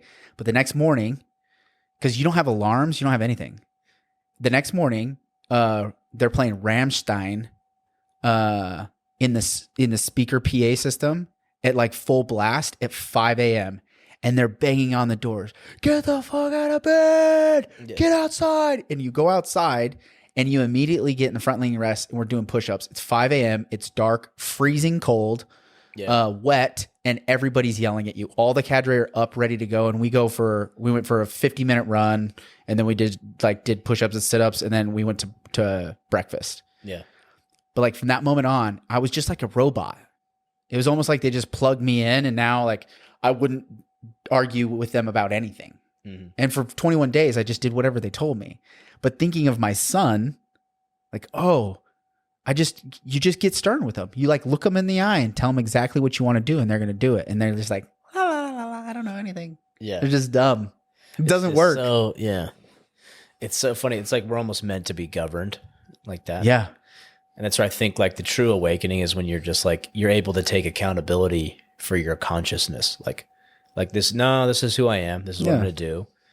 And not like in itself, like people do that stubbornly, like self-deprecating or like damaging, but to like stand for yourself in a positive way and like Yeah. set your own boundaries and be your own boss. It's like, in a way, you're your own God. You're Yeah. dictating. If your body is a temple, like Christians say, it's, like that's where God resides. Yeah. And if you are a son or daughter of God, like you have your own divinity, and you're here to exercise that righteously. Just to put it simply, you're just here to progress and be your own righteous God within whatever belief you want. So right? I'd look at it because just looking at it from how and I told my wife, this is probably a year and a half ago. I was like, I legitimately just can't have a boss other than God. Yeah. Like Jesus has to be my boss. There can't, But he's not here. I know that no matter who I get into business with, it won't matter. They could be the most brilliant leader on the planet. I will eventually feel like I'm following an idiot. Yeah. I will eventually see. I don't know what the timeline is, but I will eventually be let down by that leader and I'll want to go do something else because I can no longer follow them. Yeah. And knowing like if I can't give you my utter and complete like loyalty, I know I'm not helping you. I'm no longer helping you because I don't want anybody working for me that's not loyal to me, right? Right. So it's like if I'm in the moment where I'm feeling disloyal to you and your business and your vision, I'm like, I wouldn't want me on my team either. Like truthfully, I probably should leave this organization because it's not helping you. Yeah. Well, I think that that just shows a level of intelligence that that I can be in alignment with these people as long as you're in alignment. Yeah. With them and it's in alignment with you. Like if you and I were like, we're going to be, you're Batman, I'm Robin. We're going to go fight crime. Yeah. Or like we're in a band. We're like that band, like bands always break up because they fall out of alignment with each other. I don't know. The Red Hot Chili Peppers, dude, they crushed it. They have. Yeah, that's a good point. There's Led Zeppelin was together for a long time too, but Red Hot Chili Peppers is probably the most impressive. Yeah. Aerosmith's pretty good too. Aerosmith's pretty good too. And I'm sure like they have, if they're a healthy relationship is like making sure you're always in alignment, like with a spouse. Yeah. With a family, like I've recently like blocked my entire family on just phone numbers. Yeah. People are like, why do you do that? I'm like, I'm not in alignment with them and they're not in alignment with me. It's like when we get together, it's just like super detrimental. Like we just kind of bounce ideas off each other and get mad. Yeah, that's I'm hard, dude. I'm like, let's just take a break for a while. Like let's reset. Yeah. Let's go in dark. I'm going dark. See you guys later. And like it's I'm temporary. going to go out into the hills and take a break. But yeah, it's the same thing. Like, if the reason why so many people were willing to go fight during World War II is because it massively was in alignment with everybody. It was a rallying point. This tragedy has happened. We've been attacked. We need to rally. And then everybody's all of a sudden in alignment. People are saying like, hey, what's up on the street more? They're helping each other. It's this big, everyone had a common goal. And so if you have a common goal, if you have alignment with somebody, if you share the same vision, it's easier to work for them. Mm-hmm. But as soon as that starts drifting and it's not like addressed professionally, like a good leader will be like, hey, we're kind of getting out of alignment. Let's talk about our vision. Let's recenter on things that we agree on. So like a group of people, a successful group of people always has an ethos. They always have like core values. Mission, vision, values. Like every branch of the military, core values, and mission. Then you got your 10 general orders. So it's like, what should I do when there's nothing to do? Go down the list. That's the best. It's like, if you find yourself with nothing to do, take charge. You'll find something on this list to do. Yeah.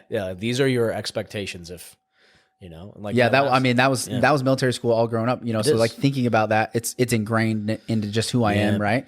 And so falling into being led by somebody or working for somebody, I think are two separate things. Yeah, that's a good point. Finding somebody to guide you as a leader that you don't have mutual obligations to is probably the best for me, is the best like relationships. Yeah. If it involves, I have to rely on somebody else for my paycheck and the expectations are, if you don't show up, I don't pay you money. Instantly, I think I've lost my ability to do that thing anymore, like any longer as a human. Right. So like, no matter how unsuccessful or successful I become, right? Because it's just a measure of, right? We get to define our own success, right? Whether it's money or otherwise, I'd rather be poor and and have your autonomy. and have my autonomy. Yeah. Yeah, agreed. And be able to just be like, hey, if I need to go work for somebody, all things have gone completely wrong. Yeah. Like we've come into a situation where it's probably dire for one of my family members. You know what I Yeah. mean? Like somebody's Yeah. going to die if I don't. Like go you'd work for have to if you had to, but it's not like your priority. Yeah. No. Like I'd rather just be poor. Like Yeah. I'd just sell all my stuff. You know what I mean? Yeah, Like have you taken there's like a personality test. It's called a human design. no, I've taken a bunch of those. I haven't taken that one. Yeah. So that one just spoke to me. So it described my entire upbringing in like a couple paragraphs, and I was like, Isn't that so funny? It's my like God. it's like tarot card readers. yeah. And I didn't really put a lot of emphasis on that, but the more I start learning about esoterics or like teachings of the occult, which is kind of taboo if you're Christian, but like paganism, occult, Buddhism, and then like looking at religions and stuff, and you're like, there's so many parallels all around. And if you like take away the labels, like they're all the same thing. Like if you had a bunch of jars on the countertop and they all had clear liquid in them, without the label, you would just see clear liquid. You'd probably be like, oh, that's water, water, water, water. But if somebody was like, But if one of them was chlorine, alcohol or chlorine, yeah, one's like vodka and one's like, yeah, but they all look like water. but the So- reality is that yeah. even though they look the same, the reality is they are not the same. Yeah. Yeah, so the you- labels, they're so important. there's a line there's a line in the Bible. I don't know, book and verse. It might not be exactly this either. So preface this: I'm not a theologian. So I think some of but it, the idea is that we didn't know sin without the law. yeah. So we didn't know sin until the Lord said, "Hey, dude, this is a sin.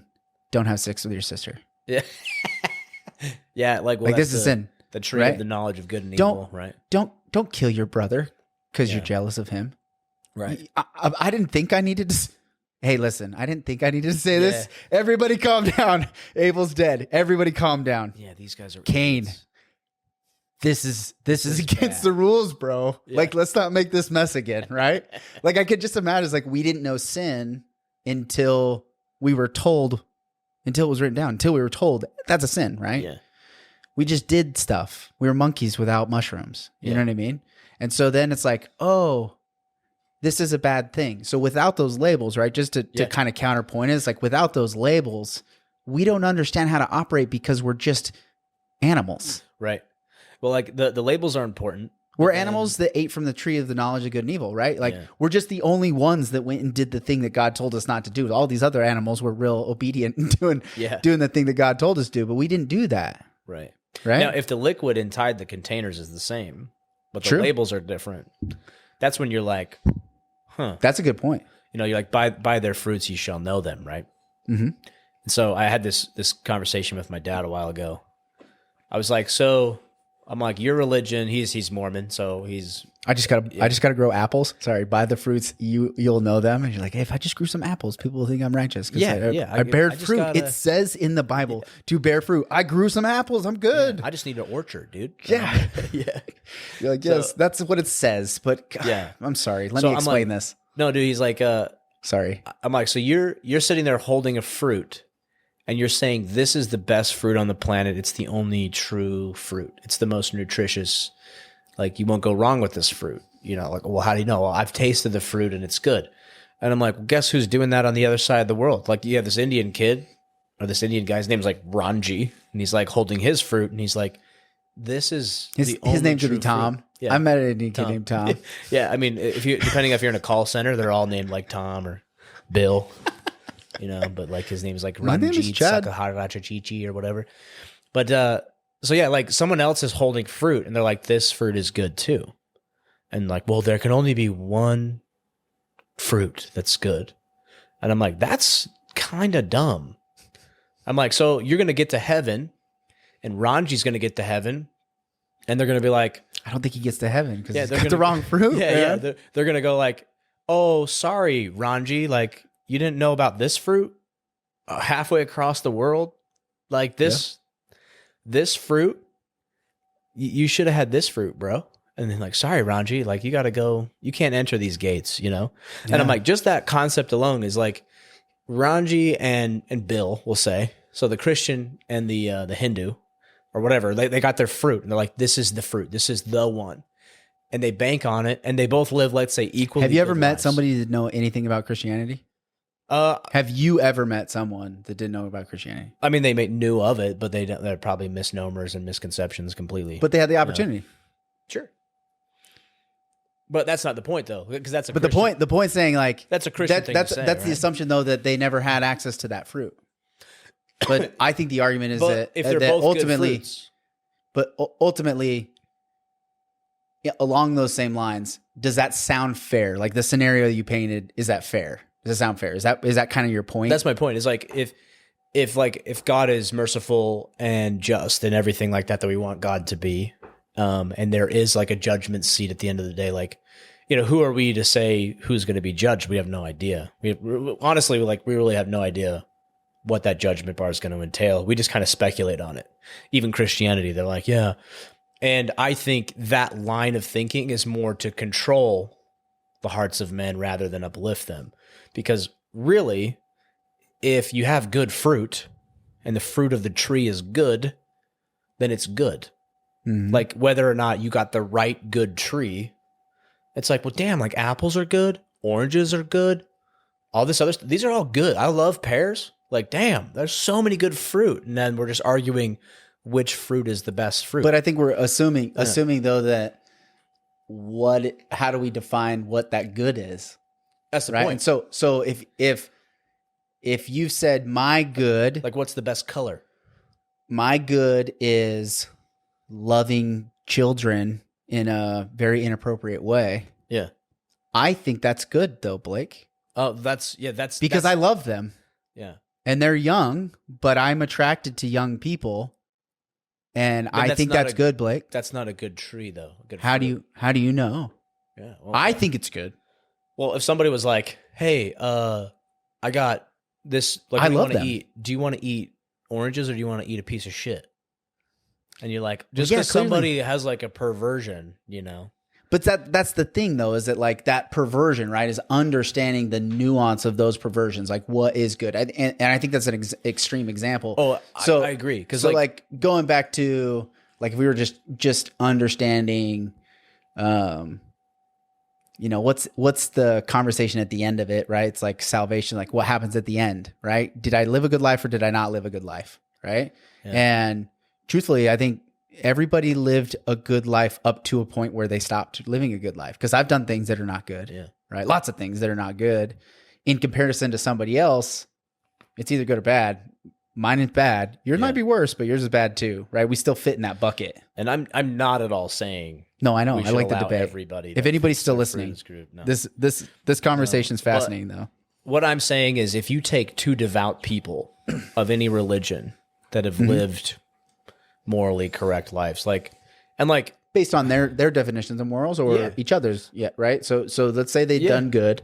sure, but like if I only know Islam and I've made my wife walk behind me 6 paces and, you know, but I've still been devout to Islam, or even if I'm a jihadist and I've taken life, like, but that's all that person knows, right? Like, I don't think it's, I don't know. Why am I worried about how that guy's going to get judged in the first place?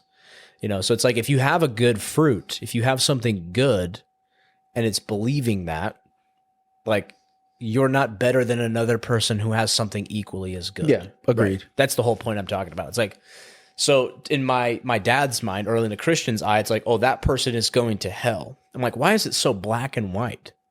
Right? If you have a good way of life, like God will judge you accordingly. Right? And I trust that he's just and merciful and loving and everything we want God to be. And so, yeah, there's going to be a good outcome for that person. He's not just going to be like, sorry, you chose the wrong good fruit. Do you know, like, it's so, or like we could do it with Christians. Maybe Ranji is a little too extreme, but if it's like you're you're Presbyterian and I'm, what's another one? Protestant, right? Yeah, Lutheran. And sure. we're both like, you're holding apples and I'm holding oranges. We both agree you shouldn't diddle little kids. Like, we both have similar Yeah. morals, and we're American, so we grew up with American morals as well.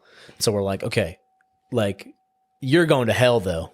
because you're a Baptist and I'm a Protestant. You know what I mean? Like that's kind of how Christians talk to each other. So a lot of times, man, I think most religions are hardest on each other. Like, Yeah. like, That's what I was getting. really at with my hardcore dad. They're Yeah. they're going to be, they're going telling to me- hold other Mormons at a pretty high standard. And that's what was like happening.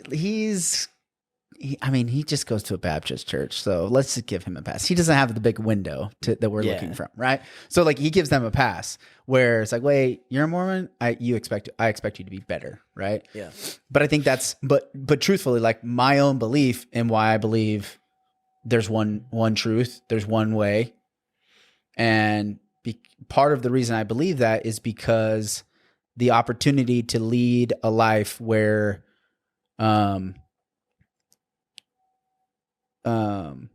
you can live a good life, Yeah. and most people that don't, I would say the way through Jesus and living the life that Jesus led, and it's saying, I want to live my life this way in this direction because of my faith in him is going to have me be a better human. At the end of the day, I might not know what happens to you, Blake. Like I might not know, Right? right? You won't know. It's impossible. I might, maybe we'll be homies on the other side. Maybe we still will. Yeah. Right? Like it's completely possible in anybody's belief system that we're wrong on some things, right? Oh, yeah. So like maybe on the other side, we're buddies, which would be great. But on the flip side, I might not have any idea, and that's okay. But I live my single life, going back to like this perspective of like of a God, which I don't believe that only from the fact that I'm in submission to my God, so I can't also be a God that does these things. It's only through him that I can do anything because he created me, right? I'm in obedience to him. I'm bowing my knees because he's terrifying, because I've seen the things that he can do. So do you right? believe you're a son of God though? Like you're his offspring? My soul is his. Yeah. Yeah. My soul's his. So Are you a like, sheep or a shepherd? I am a sheep. Could you become a shepherd? Of souls? No, I don't think so. Yeah. I can shepherd in a analogy or in a similar way that we understand shepherds to be, and people could be somebody that I tend or I help take care of, like pastor or disciple, right? I think there's a possibility for me to do that as like a human. Yeah. But am I in a separate universe? This is the multiverse. In a separate universe, my shepherd's Jesus, right? So like we're all sheep of Jesus. It's like, tell me, Lord, what to do, and I just go do that thing, and he's going to take care of me, and I got to worry about it. Sure. You know? Now, you said something earlier. I'm going to be a devil's advocate here. Do it. But you said you're only capable of following a leader until like it's a limited amount of time until you know you're going to like fall out of line with them, right? Yeah, So they're going to do something, yeah, or get to a point where we don't see things the same way. right. So if you are an eternal being and you're going to live with God eternally, if there's no more progress, you'll be happy being a sheep. But if there's continual progress, you will level up. Like I can only play Legend of Zelda or Ocarina of Time so many times before it doesn't become challenging. Did you see the kid beat Tetris? Oh yeah, the kid beat Tetris. Yeah, The kid I mean, like he went- beat the game. Went to the end of the game Like, where he's- it's like it has no more code. I It's hope he functionally never over. plays Tetris again. Did you see it? mastered Did you hear the relief on him after when I he didn't see finished? the clip, You no. didn't listen? Oh, I dude, just you heard should listen to it. I just heard the headline. But Like as a guy, as a gamer, the relief that this is. Oh my gosh, I think I'm gonna pass out. He like takes his glove off. I think he was like wearing a glove to do it, something. But this kid is just like he just lost his mind, dude. he loses. He's like, oh my god, What? oh my gosh, I think I'm gonna pass out. It's like almost exactly. I wish you had it. We could roll it, dude. It is Oh man. so unbelievable. So like if progression is the goal and you go up to heaven and like, you know, I'm being a little facetious for painting a funny picture, but you're just sitting on your cloud playing your harp for Ooh, God yeah. all year for eternity. I think you'll get pretty No, I think I bored. could play a different. I think eventually I Maybe could play it's- something else. It's something else, but like you'll get pretty bored. So like if progress What if I wouldn't? Why would I be bored? Because then you're a real sheep. But if progress is the goal, But I don't know if progress is the goal. Why is it not? Then what does anything that you do on this life mean anything? Because he said the very first instructions, the very first instructions, the creator, right? He tells you, work the land. Sure. Do work. For what though? It doesn't matter. Work the land. Take care of my creation. He says, take care of the animals. Work the land. That's what he tells them. But why though? What does it matter? Because I said, soldier? Yeah. Sheep? But why? That's the question. Do you see how we can ask why up to a certain point? Sure. And then you can just keep seeking out the answer, right? Yeah. But if you're going back and telling a story of what has already happened, right? Yeah. The why throughout all of creation, it's part of the journey. The why, figuring out the why at the end of it, is like, so progression. If I tell you to start a journey and you say why, and I say just trust me, and you say oh okay, and then you go through the journey, and at the end you're like, why did I do that? Say, you can answer that question now for yourself, because you just look back in your whole life and you saw all of the service that you did to your family, all the relationships you made, all the love, all the heartbreak, all of the experiences that you had. The journey, the life was that's why, because it's worth doing. To remain, having kids, oh my gosh, dude! If you don't have kids, I agree with everything it's totally you're saying, worth doing. But the question is, to do everything that life does and to experience all this, to remain a sheep. You have everything you ever could imagine in this life, but if you believe that you're an eternal being, right? That you're going to live after this life and there's more, but there's not the prospect of progress in any way or growth.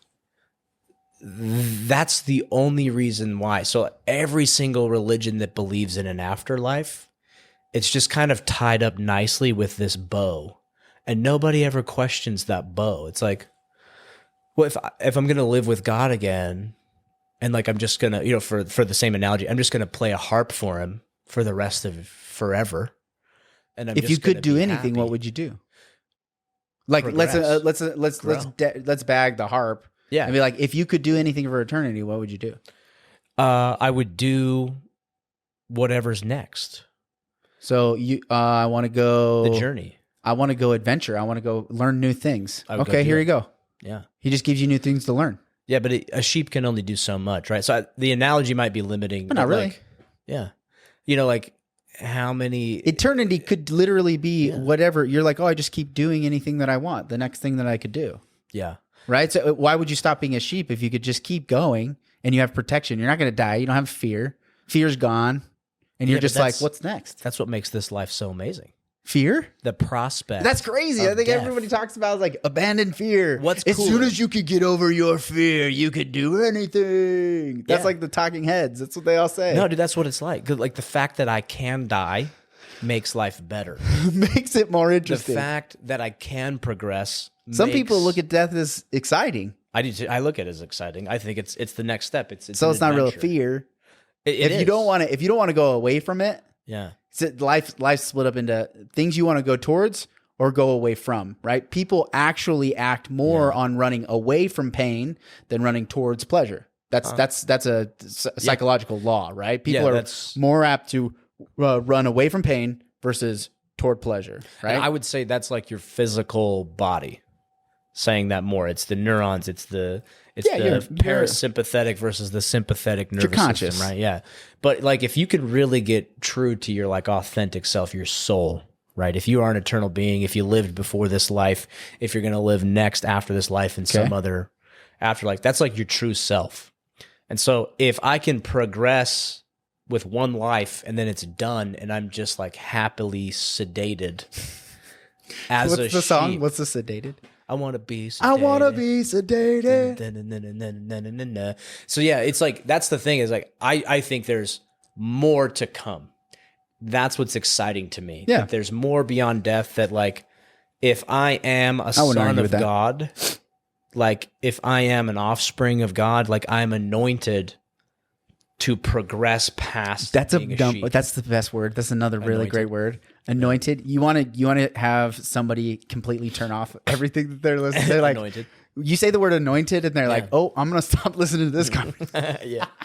But I think that's what it is. And I come from a Mormon background, so I have that framework to go off of. That's probably been the craziest thing growing up in a Mormon community is like understanding that framework. But then like the Buddhists say the same thing, just a different label. They say reaching nirvana. Yeah.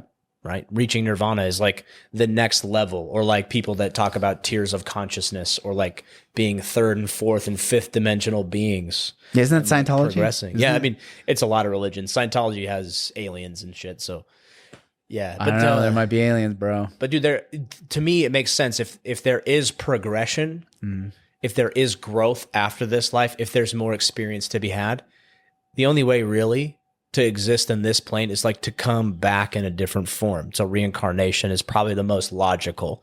That's only if progression is real. If the goal is to just be a sheep, then this is it. This is your one shot to be the best. Why can't you be a ambitious sheep, man? You could be an ambitious sheep. Sure. But like, what if I wanted to be a sheep, the sheep that dug holes? God had to I could be the cave digging sheep if I wanted to. Yeah. I mean, you could do, yeah. So like all the other sheep would look at me like I'm crazy. Yeah. But like God came from somewhere. If progression's the goal, I think the sheep analogy is tough though, because all you think is, my dad used to call sheep land maggots. I don't know why. I never asked him. But I remember like the first memory of like seeing a field of sheep and my dad's like, "Hey, look, land maggots." Look at all these I was like, maggots. "Why did he call them land maggots?" That's funny. But that's just it's a common Christian parable. Yeah. And so but what does it mean? What does it mean to be that thing, right? Is it like, so I think to wrap this up in a bow on the religion thing. We always end up talking about religion too, you and me. I know, because the Lord wants me to talk to you about. Yeah. He does. For whatever reason, dude. We always, right? Mal, we talk about this probably. I think it's because we're both not worried about talking about it. I think I'm not worried about hurting your feelings. That's what's great about our relationship, as you being the podcast host and me and Mal being your producers. We just jive with Rob. Like, yeah, dude. What you're doing, what I gotta say, what you're doing, like with 435 Wealth and your real estate thing. And then the value, we didn't even talk about the value you've been adding to St. George just with like your political commentary and getting awareness out. Because we always talk about conspiracies and other shit. So I got so much good stuff. I got so much good feedback from the political stuff, but it's like religion and politics. People don't talk about religion and politics. Yeah, it's uncomfortable because people pursue comfort more. Like they don't want to be uncomfortable. I think a lot of people are afraid to like not know what to say. Yeah. And like if I say something wrong, somebody's going to say something. I think if you're going to do something like a podcast, you have to immediately just not even worry about that. Yeah. Like right out of the gate, right? It's like my you first don't have episode. That problem. You don't have that problem. You're not afraid of it. And at least so far. I mean, I don't have that problem because I think I'm just like an idiot. in a good way. It's because the more I know, the more I realize I know nothing. Yeah, exactly. Right, And I'm like, man. And I think this is to wrap up to put a bow on the religious conversation is that I think everybody is struggling with a lot of stuff that we talk about, like that stuff that we're talking about. A lot of people are wrestling with those things. Exactly. And for me, man, I got a lot of clarity there. I got a lot of confidence and strength, and I pray about it every day. Yeah, man. I mean, well, dude, at the end of the day, it's helpful to feel that way. It's your life to live. And if you're ready. Yeah, and I love you no matter what you believe. Exactly. Like you could legitimately believe anything, and I'm going to love you anyway, man. Exactly. And like at the end of the day, too, as an individual, it's the individual's life to live. Yeah. And if you can stand before God with a clear conscience, or at least be like, I know I've made some mistakes, and like I'm ready to take accountability for those. Yeah. And I think if there is a God that's merciful, then you're good. Yeah. And it comes down to like influences of society and everything on what your like morals are as well. Yeah. Because we're both American, white dude with Christian background, so it's like these are our morals anyway. We're on that same page already, so it's way fun just talking like deeper philosophies. Yeah, man. Stuff. It's someone who's not afraid to dive into it too, because you're gonna stand up for what you believe in. I had an idea. I wonder if anybody's listening. They should throw their comments or their thoughts on this. I was going to do an episode on religion and politics specifically, and get a couple pastors or like a bishop, totally should. a bishop and a pastor, and be like, how should we look at elections?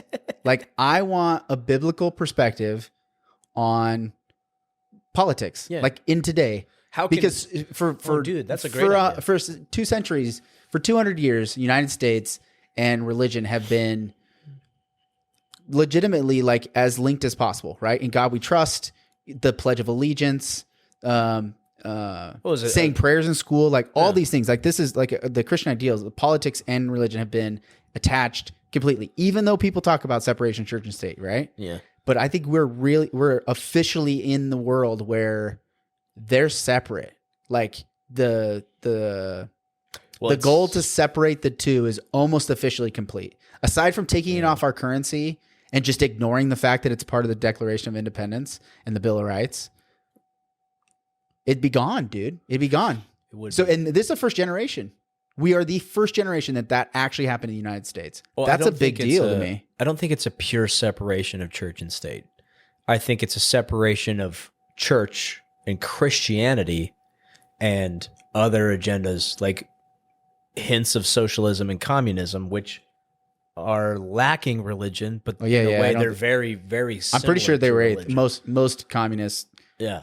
I think historically, like the church atheists. is the state. The state is the church in communism, right? It's like the state. Yeah. Right. So it's separation. And what we have of church and here is state, all we get, and at the end is death and nothing, right? They believe in nothing after, right? Like that's communism, that atheism, right? And like that feeling like there is no creator, right? The idea that it's not created. So like, I don't know. My perspective is that it's gone. It might not be separated from your perspective, but I look at it as it's DOA right now, right? I think so too. It was shot in the field and it was being medevaced out, and we lost it on a Black Hawk.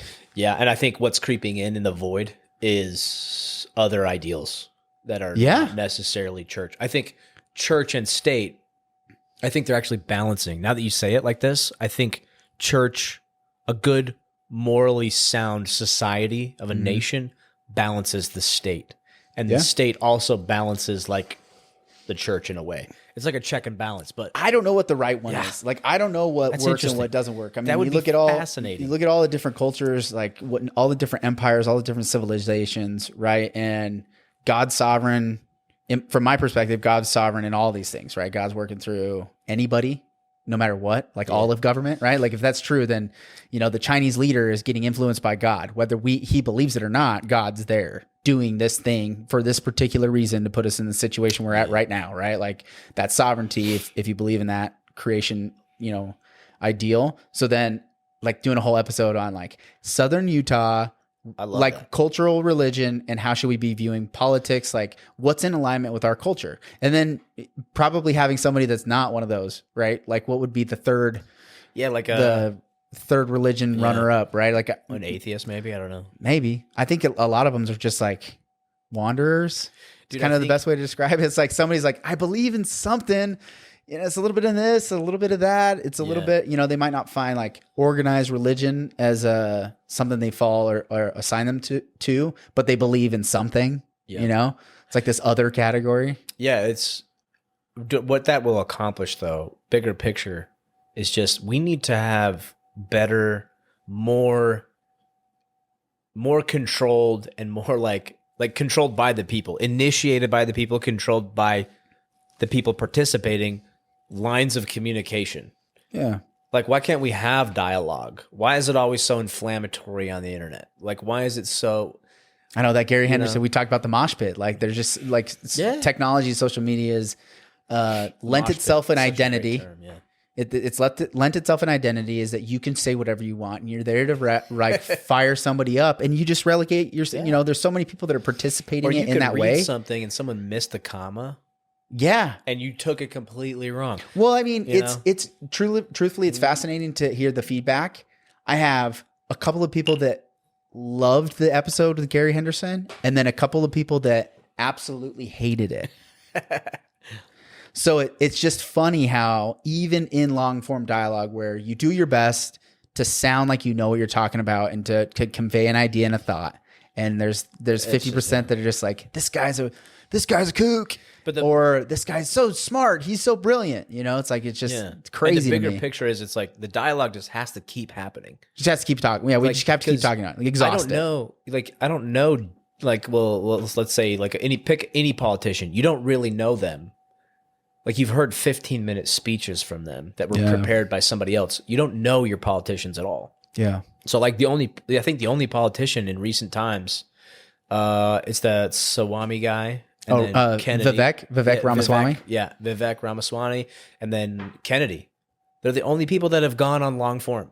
Not even Trump has gone on long form. Yeah, yet.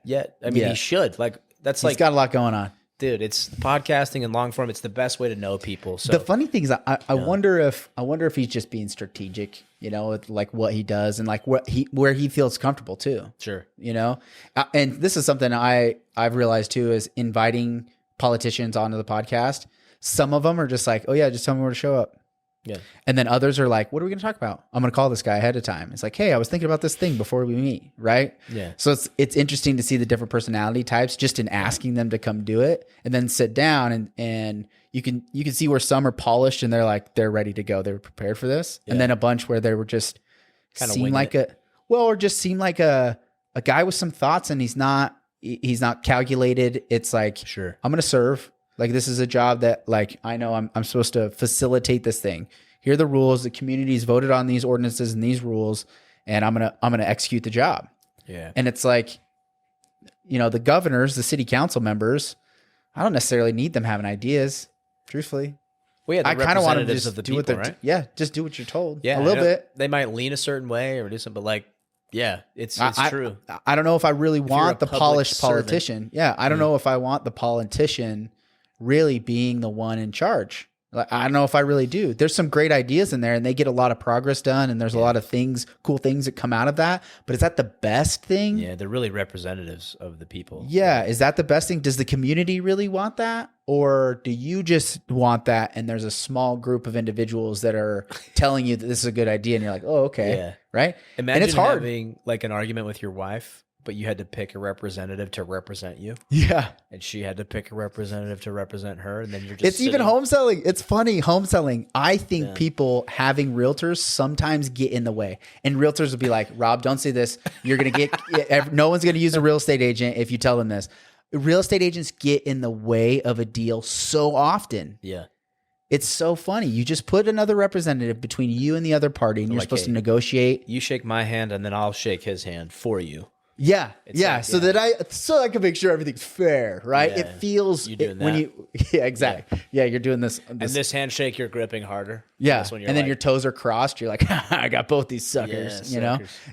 So I think middleman. Like the middleman, real estate agents get in the way a lot, right? And so like even thinking about politicians, like sometimes just the pass through gets in the way. So how do we more communication, the better, right? And this is more this dialogue. If you and I, and like if Republicans and Democrats or whatever, if Christians and or Catholics and Jewish people, whatever, if people of different backgrounds are talking, then we still are going to need representatives in our current. Yeah, I think Devin. Right? I think Devin McDonald talked about consensus. Like we can get consensus on this. Yeah, we don't necessarily have to compromise all the things, but we can all talk. And we're like, I think the consensus in here. There's 5 guys over there that are really pissed that we're doing this, but I think the consensus in this room is this, and we're gonna move forward in that. And I know you're mad. Please don't throw rocks and stuff like that. Like settle down, everybody. But we're going to go this direction, and I think you'll trust. At the end, consensus is what got us here, and that's where we're going to lean on for wisdom. Intentional dialogue with purpose in finding the similarities. Yeah. Rather than like, because you and I, we could have sat there and just disagreed over and over again. You're like, progress and no progress and all this religious stuff. But we just kind of like agree to disagree, and we're like, well, we both believe in Christ. Or and a lot of it's like, well, maybe I need to think about that a little bit more. Yeah, maybe before I keep talking about that, I was like, maybe I should think about that. If before we I keep agree saying. on 70% of the things, that means the 30% that we disagree on is kind of neutral ground. We should. Like we agree 70%, we should be celebrating. And we're probably going to think about the things we disagreed on a little bit more later and be like, I hadn't really thought about that perspective, right? That's a good point. Yeah, exactly. That's what healthy dialogue is. That's what healthy, that's why I think you and I, we know each other like that. We've been working for almost a year now. And it's like, you're at our house once a week for multiple hours. talking about this. And yeah, it's so important. So I think you should totally do that. Get a local religious leaders. Yeah, a couple to talk like, because I think they about have why like it's a important, religious council, and maybe I'll like go to them and say, hey, how could I do this? This is kind of the project that I want. Because I think there's a community council that's like, Dialogue, what's man. it called? I'm gonna have to think about it. Anyway, we've been taking your Yeah, time that's a on good your episode. birthday. No, we're good, dude. I did want to talk about the future episodes, like what I got planned. Yeah, what do you got planned in the near quarter? So I got one? 2 senatorial candidates. So Representative John Curtis and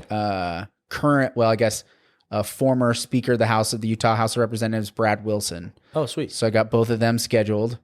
The plan is to get as many of those state Senate representatives interviewed before the primaries, because primaries it's a caucus, so you got to connect with your delegate, and out of the Republican convention, they'll send a Republican based off who was voted by those delegates. They'll send a representative, right? This is representative democracy, right? This is what we got. That's There's very few states that run it this way anymore, right? But the Utah still runs it this way. I don't know if I love the delegate process versus like a direct vote where everybody votes and then a plurality or whatever of the top 2 vote getters maybe do a runoff vote, and then we send whoever wins out of that. We're out of like the registered Republicans, right? We don't do it that way. So if you're a registered Republican, you got to tell your delegate who to vote for at convention, and that's who will end up on the ticket, the general election ticket. Oh, that's right. That makes sense? Yeah, which I think in today's day and age it's one more hoop for people to jump through, and it doesn't land. Well, yeah, and it's different though. But if you know how the system works and you know who your delegate is, now it's forcing that dialogue in the community to say, hey, you need to talk to your delegate about this really important thing. You can't just wait for the ballot in the mail and be like, wait, who's this guy again? Yeah. Who am I voting for? Hey, Steve. Steve seems like he pays attention. Hey, Steve, well, we're trying to fill out this ballot. Who'd you vote for? Oh, thanks, bro. Appreciate it. Click. I can't tell you how many people have told me that's how they voted. That's how they voted. Hey, Dad, who'd you vote for? Who should I vote for? I had calls myself like, hey, I don't really pay attention as much as you do. Who do you feel like I should vote for? This guy's just got a really good main character name, you know? Yeah. Go for him. And some of it's like, well, I know them. They seem really nice. I know them from church, right? Or like, you know what I mean? But you have no idea. You have no idea. So you go to the delegate. There's the delegate that's like, I know exactly who these people were. I know who they worked for before, because a lot of the delegates really are that involved, right? It's just like they're plugged into that's their job, the machine, right? Yeah, that's the expectation of being a delegate. Yeah. And so by researching your delegate and knowing who it is, and then just not forgetting that that's who it is until 2 years from now when we have another election after that. You know what I mean? It's almost like know who the delegate is. You don't have to be their friend, but just know who they are and then reach out to them as the election starts to come up. Like everybody knows the election's in November. Yeah. We're voting for a governor. We're voting for a senator. We're voting for a few state congressional members too, right? There's a bunch of election on this. The president's there. It's going to take a little work for people to be prepared for November to make a good decision on the ballot, but it matters. It does matter. Dude, I think one of the best things about your podcast and the value that you choose to add to the community is this information, because I'd kind of given up. We moved here, you know, I'm like, am I really vested in St. George politics and stuff? And like, why does it matter? And then listening, you know, obviously because we're producing your episode. Yeah, you're like, I got to listen to your voice anyway. But yeah, I found myself being like, oh man, this is going to be really boring. And then I'm glued to it. I'm like, I didn't know the struggle for all the bureaucracy around water rights down here was so like important, you know? Yeah. So like how much power that people actually have when you're informed. Yeah. And the reason you're filling this niche or this gap is because there's a big deficit, you know? And the only way to do it is like human to human, like talking to somebody else. Like you can't just do it in like a simple way. There's because there's no like flick of a switch. People can change the article. People can mislead. People can do stuff. And sometimes it's a subconscious thing. Sometimes it's intentional. So shame on you if you've done it intentionally, if you're a journalist out there. But like, yeah, people misrepresent, and like the telephone game. Mm-hmm. You know, like if you can't hear it from the source directly, it's like you're going to hear it from someone else who's going to throw their bias in there or throw their opinion in there. And then it's laced with malice, or maybe it's laced with doe eyes for that person. Yeah. And it's just not the source. And so what you've done is offered long form content instead of like a 15-minute happy-go-lucky radio show. It's gonna be like, oh, what's your favorite color? See the basketball game last night? Oh wait, the football game. It was the football games tonight. Do you prefer, IHOP or Denny's or whatever? Like, it's just really Brought to you by Casablanca. Yeah, it's just really kind of whimsical shit, and then you're bringing that conversation. Yeah, it's like to the mat. It's raw. It's intense. It's real. Yeah. And so that's where I've been noticing. I'm like, I think you're doing this community a huge service, and thanks, man. I hope you keep doing it. I think we'll keep doing it. I hope so too. So we got some senators lined up. We're gonna get some business owners. I'm trying to get a hold of the founder of the Plantston, which is a huge insurance provider. They're an insurance collective. Like they're not technically like a primary care insurance provider. It's like a group. Ooh, bless you. He sneezed. So trying to get some founders of some big businesses. So we could talk about, what's going on, local economics wise. Yeah. Obviously the real estate's going to be mixed in every single month. But we're going to have another year of politics. I mean, the idea was politics was an important part of it. And it's going to continue to be, but we got another big election. So we're just this year, the 2025, we probably won't talk a whole ton about politics, hopefully. Yeah. Right. It'll probably be other stuff, but that's all right though. Because information and dialogue has seasons to it. Yeah. Just like the weather. Yeah, it's true. Yeah. So anyway, so it'll be good. RFK qualified to be on the ballot in Utah. Utah was the first state that RFK got authorization to be on the ballot. That's exciting. And he's trying to get all 50 states, obviously, right? But Utah's the first one. So if you know RFK and he wants to come do the podcast as running for president, and he could tell people in Southern Utah what's going on, tell me who to talk to. Yeah, that'd be huge, dude. If you had RFK, I mean, it just doesn't like I'm legitimately at this point. I'm like, if I could get anybody if it's on the ballot in Southern Utah, why would they not want to come talk to me? Why would they not want to come talk to Southern Utah? Why are you running for president? You didn't make it through Utah. You go through every county in Iowa or whatever. Yeah, because they're this big chessboard domino piece. Yeah. But are you trying to just get elected, or do you actually care about what's happening in Southern Utah? Even if it's just a Zoom call, like we could do it. Even if it's just a Zoom call, yeah, I'll take a phone call. Yeah, let's take a phone call.